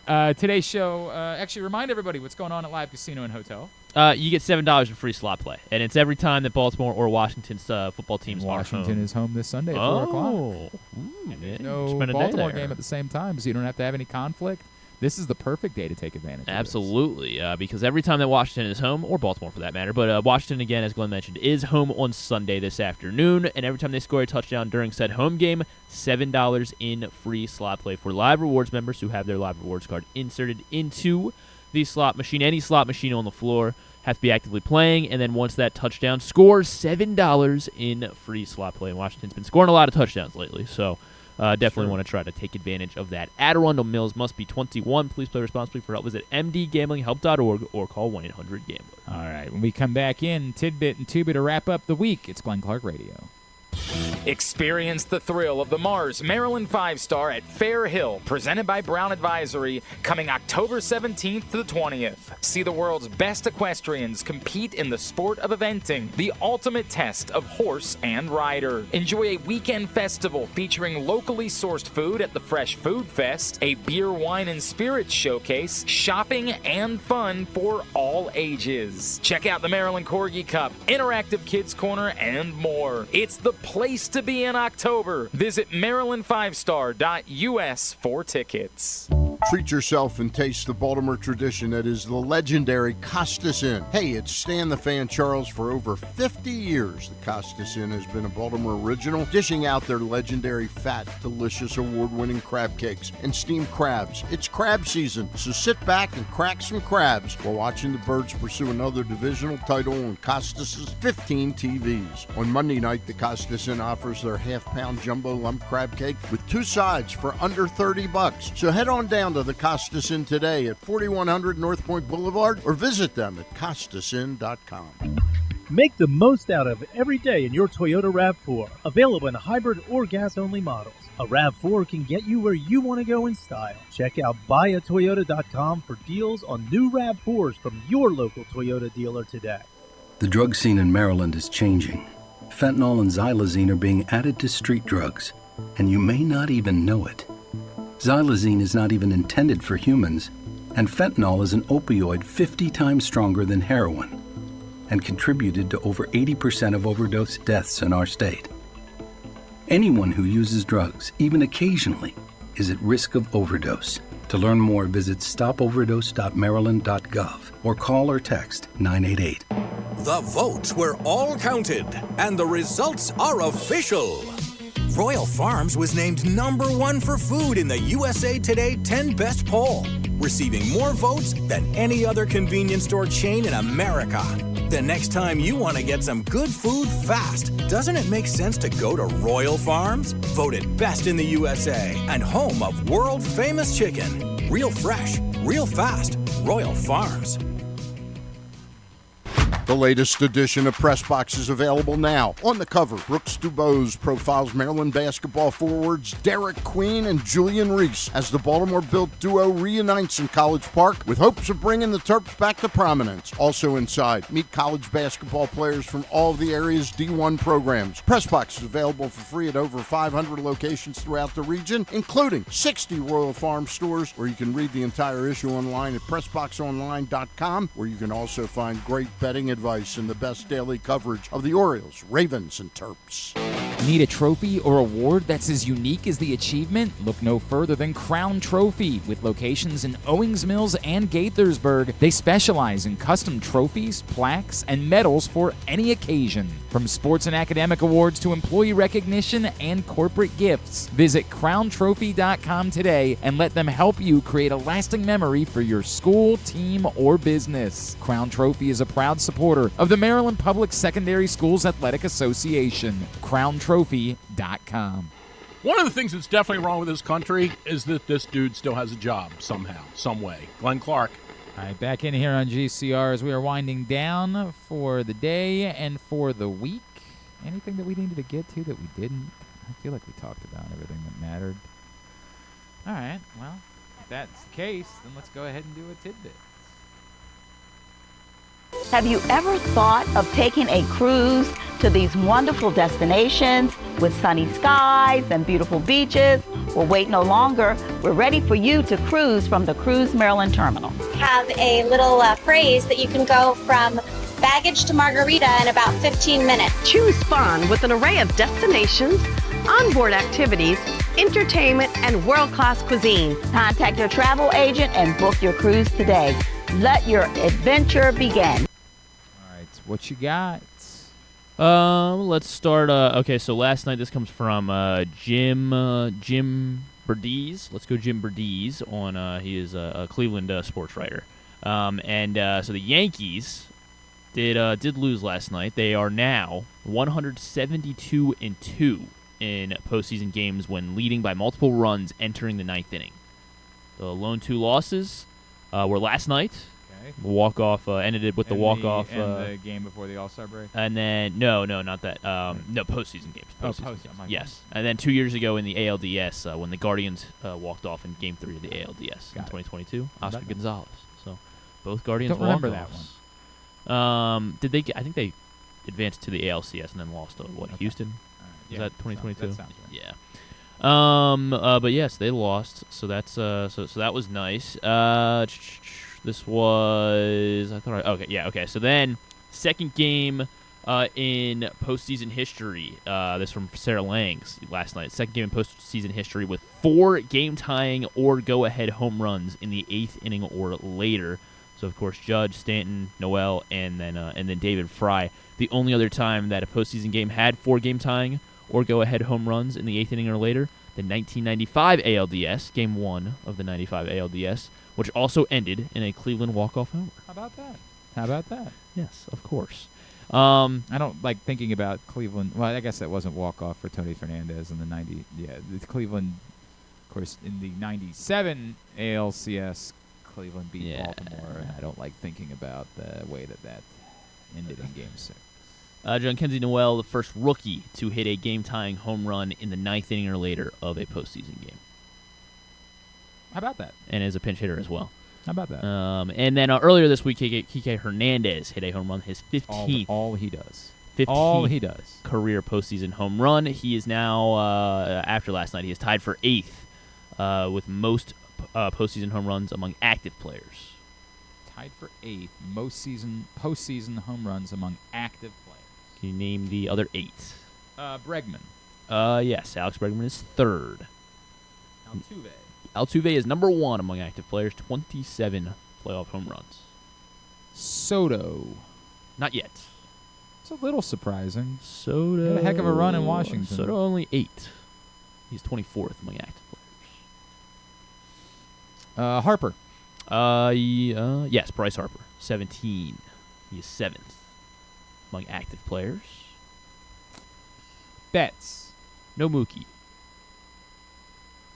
Freeman. No Freddie Freeman. It's a little surprising. Freddie Freeman has 10. Correa. Carlos Correa, yes. 6th. He has 18, one ahead of Bryce Harper. Springer? Yep. George Springer also has 19, so he's tied with Bregman. Alvarez. We just keep naming Astros. No. Okay. More Astros. You got Altuve, got Bregman. Springer, Correa. Yeah, those are the only Astros.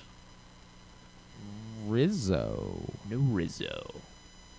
Should he be in the starting lineup? I don't get the. They're starting John Birdie at first base. That hasn't played first base in his life. I don't really get that. And he's been terrible at the plate. I guess because he can run a little bit. Yeah, I know Rizzo's coming back from like whatever the injury, but like they're still pitching around Rizzo when he comes to the plate. I don't care enough about this topic. Did you lose a bet related to this? No, I seem very worked up about it. It's the Yankees. Who gives a rat's ass? I can't believe that they keep starting John Birdie.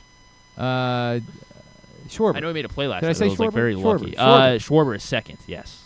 2nd among active players. Altuve, Schwarber, Bregman, Springer. There's one more with 19 home runs that you haven't named yet. Judge? No, but Judge is in the top 9 because he's tied with Kike after last night. 15 in Judge's playoff career. Stanton.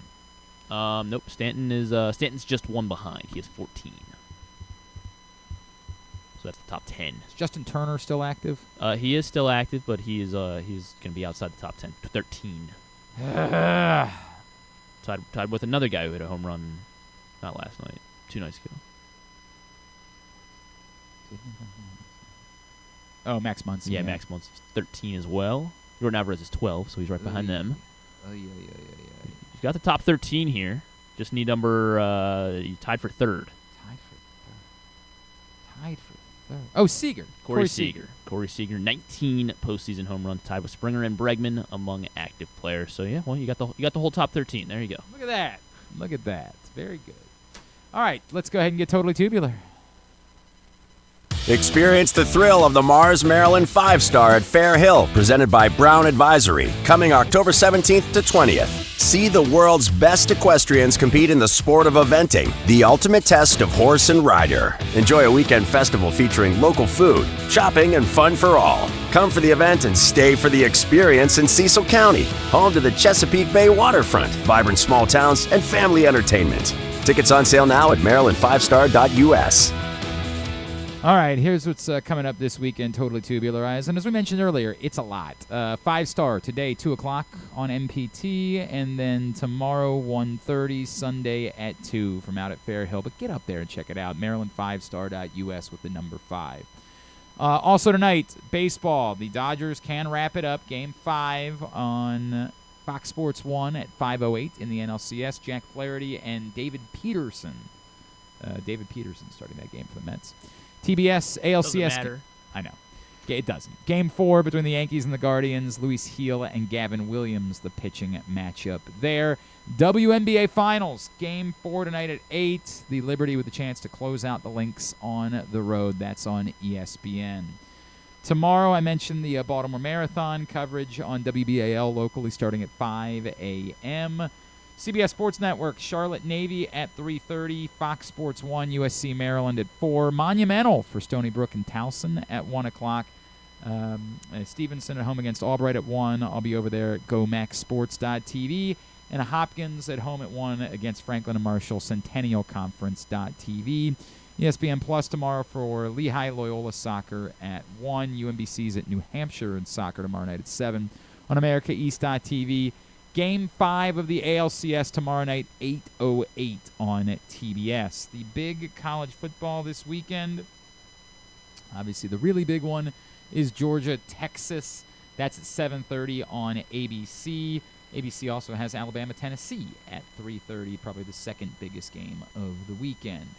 And on Sunday, the local TV games in the NFL, Fox Eagles-Giants at 1, followed by Chiefs-49ers at 4:25. The local CBS game is Panthers-Commanders at 4 o'clock. Sunday Night Football, Jets-Steelers at 8:20. It's still not official, right? No. All the fantasy projections have Justin Fields at 0, though. Yeah, everybody thinks that Russell Wilson's starting the game, but they haven't said that officially. NFL Network Sunday morning for the thriller of thrillers, Patriots-Jaguars. Jagging off at 9:30 a.m. on Sunday. And it's not too much different than any other. Oh, you said jagging. Okay. Jagging. Yeah. Yes, jagging off. That's what they're doing. They're jagging off. That's Sunday morning. If there is a Game 6 in the NLCS, and I don't think there will be, it's at 8:08 Sunday night on Fox Sports 1. And if there is a Game 5 in the WNBA Finals, it will be at 8 o'clock Sunday on ESPN. Non-sports includes Rock and Roll Hall of Fame, baby. Yeah, it does. Tomorrow at 7 on Disney Plus. You can. This is last year was the first year they ever broadcast the Rock and Roll Hall of Fame ceremony live. They always packaged it for HBO at some point. And last year was on a Friday night, and I dug that. And I sat down and I watched all of it, and I loved it. They did a great job. This year's class is Mary J. Blige, A Tribe Called Quest, Ozzy Osbourne going in as a solo performer, Foreigner, Cher, Dave Matthews Band. Solid group. I'm trying to remember who else. I'm forgetting others, but they do it. They have other people come out and perform their songs. They have people. It's great. I enjoy the Rock and Roll Hall of Fame induction ceremony. I don't We will absolutely quarrel, and of course, Spiro and I will continue to quarrel over who should be in. I really regret not having Spiro come in to do a Stevie Wonder show this week. We screwed that up. That's on me, mostly. I'll say it's on you. I know I didn't tell you I was going to the Stevie Wonder show, but still, intuition should be what it is. We should have done a Stevie Wonder show this week. That would have been know really that good. from now on, whenever you go to a show. Well, it's something that significant, something of that ilk. There's only a handful of acts that. Like Brian Powell wanted us to do a Pearl Jam show a couple weeks ago when they were in town. Spiro said that's more my wife than it is me. What's wrong with having Miss Marika? Well, maybe we'll do that next time. Maybe that'll be the case. I would have absolutely done a Stevie Wonder show. That screwed that up. Thanks a lot. Well, now you got to go see him again. I guess that you know what? I'm down. Let's do it. CBS Premiere Week, so we got new seasons of SWAT, Fire Country, and Blue Bloods, all tonight on CBS. I said highlights though. Oh, Shark Tank, new season of that as well on ABC. That's what you want, right? On Hallmark, the countdown to Christmas begins. We're there. We're there. Hallmark is starting to show the Christmas movies. On Netflix is a show called Woman of the Hour. It is apparently based on a true story based in 1970s Los Angeles, and there's like there's a serial killer out there, and this young woman, Anna Kendrick plays this young woman, who wants to become an actress, crosses paths with this serial killer on a dating show. It's like I forget what the dating show was, but they're on the dating show, and then that's how she meets the. Was it Megan Once a Millionaire? I remember this story. No, it was like it was like a dating show where it was like she can't see them. She can't see them behind the screen or something. She's that's yeah. It's like I forget what you call that show, but yeah, she's always like Bachelor number 1 or whatever. I have always wanted them to do a reality or a documentary about Megan Once. This is like a show. Oh, this isn't a. But it's based on a true story. Yeah, it's not a documentary. Okay, but it's the same. I would take that. There was okay. Rock of Love was a dating, quote unquote, dating show on VH1 that involved Bret Michaels, I believe. And then there was a spin-off. One of the girls that was on that show was this dating game. What? That's the show. Oh, it's the dating game. Yeah. Okay, got it. The dating game, very famous. Not a reality show. That's a game show. Mm-hmm. So Rock of Love spun off, and they created a show called Megan Once a Millionaire. And at the time, I had a roommate, and we enjoyed drunk watching trashy reality TV shows and making fun of it and doing shtick and inviting people over. So we started watching the show. 3 episodes into the show, they canceled it. They just stopped airing it because one of the contestants on the show murdered, I want to say, his girlfriend. Jeez. And it was shocking. Like, in the middle of airing the show, back when TV was still just having a TV show still mattered then. This is before streaming. It was a massive scandal. Jeez. So this was like the 90s? This was in 2000s. Oh, this was in, wow. So this show is based on Rodney Alcala. Is that him? I don't know. He killed 5 women in the 70s. I shouldn't be downplaying that, I guess, but yeah. But yeah, and then so he won the dating game with so Cheryl Bradshaw or something was the name of the Bachelorette, and the show's about it. So. And then on Peacock we have Hysteria, which is it looks like a classic, just a good Halloween show on Peacock. Julie Bowen's in it, so is Bruce Campbell, so good. Solid cast there, and it takes place during the Satanic Panic of the late 80s. So there's again, serial killer or something going around. This one looks more like fun, lighthearted, right. And a band tries to take advantage. A fun, lighthearted serial killer movie. Yeah, that's the this one's. The one thing about our serial killer movies is they're just not fun and lighthearted. I don't think this one's based on a true story. But so the varsity quarterback goes missing. But Terrifier 3 still is, right? Yeah. I don't know what the plot of Terrifier 3 is, and I don't care to find out. I'm not really sure there is a plot. But yeah, there's a bunch of Evil Dead references because Bruce Campbell's in it, and so a band this high school band is takes on this satanic a look because it's the Satanic Panic of the 80s, and so they take advantage of it, and then they end up as suspects in the killings. It looks fun.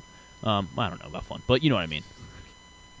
Maxine is streaming on HBO Max, the Maxine Minx movie that came out earlier this year. Right, yeah. Kevin Bacon's in that one, and that's it. Michael Keaton hosting SNL with Billie Eilish. Billie Eilish. Yes, very good. An episode's Penguin, Tulsa King as well on Sunday. Thanks today to Jalen Smith.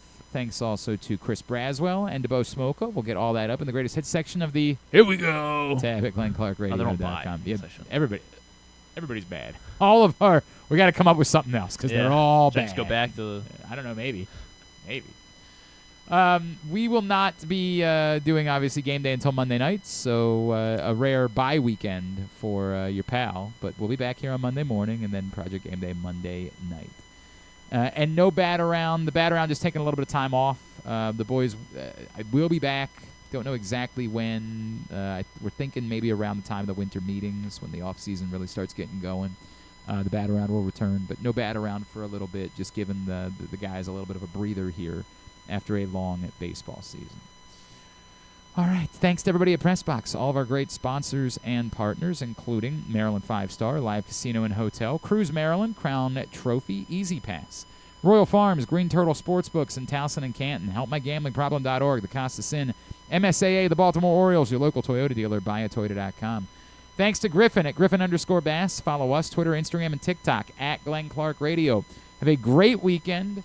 Go Navy. Go Maryland, go Towson, go Stevenson, Hopkins, local soccer teams as well. Go not Yankees. Duke sucks.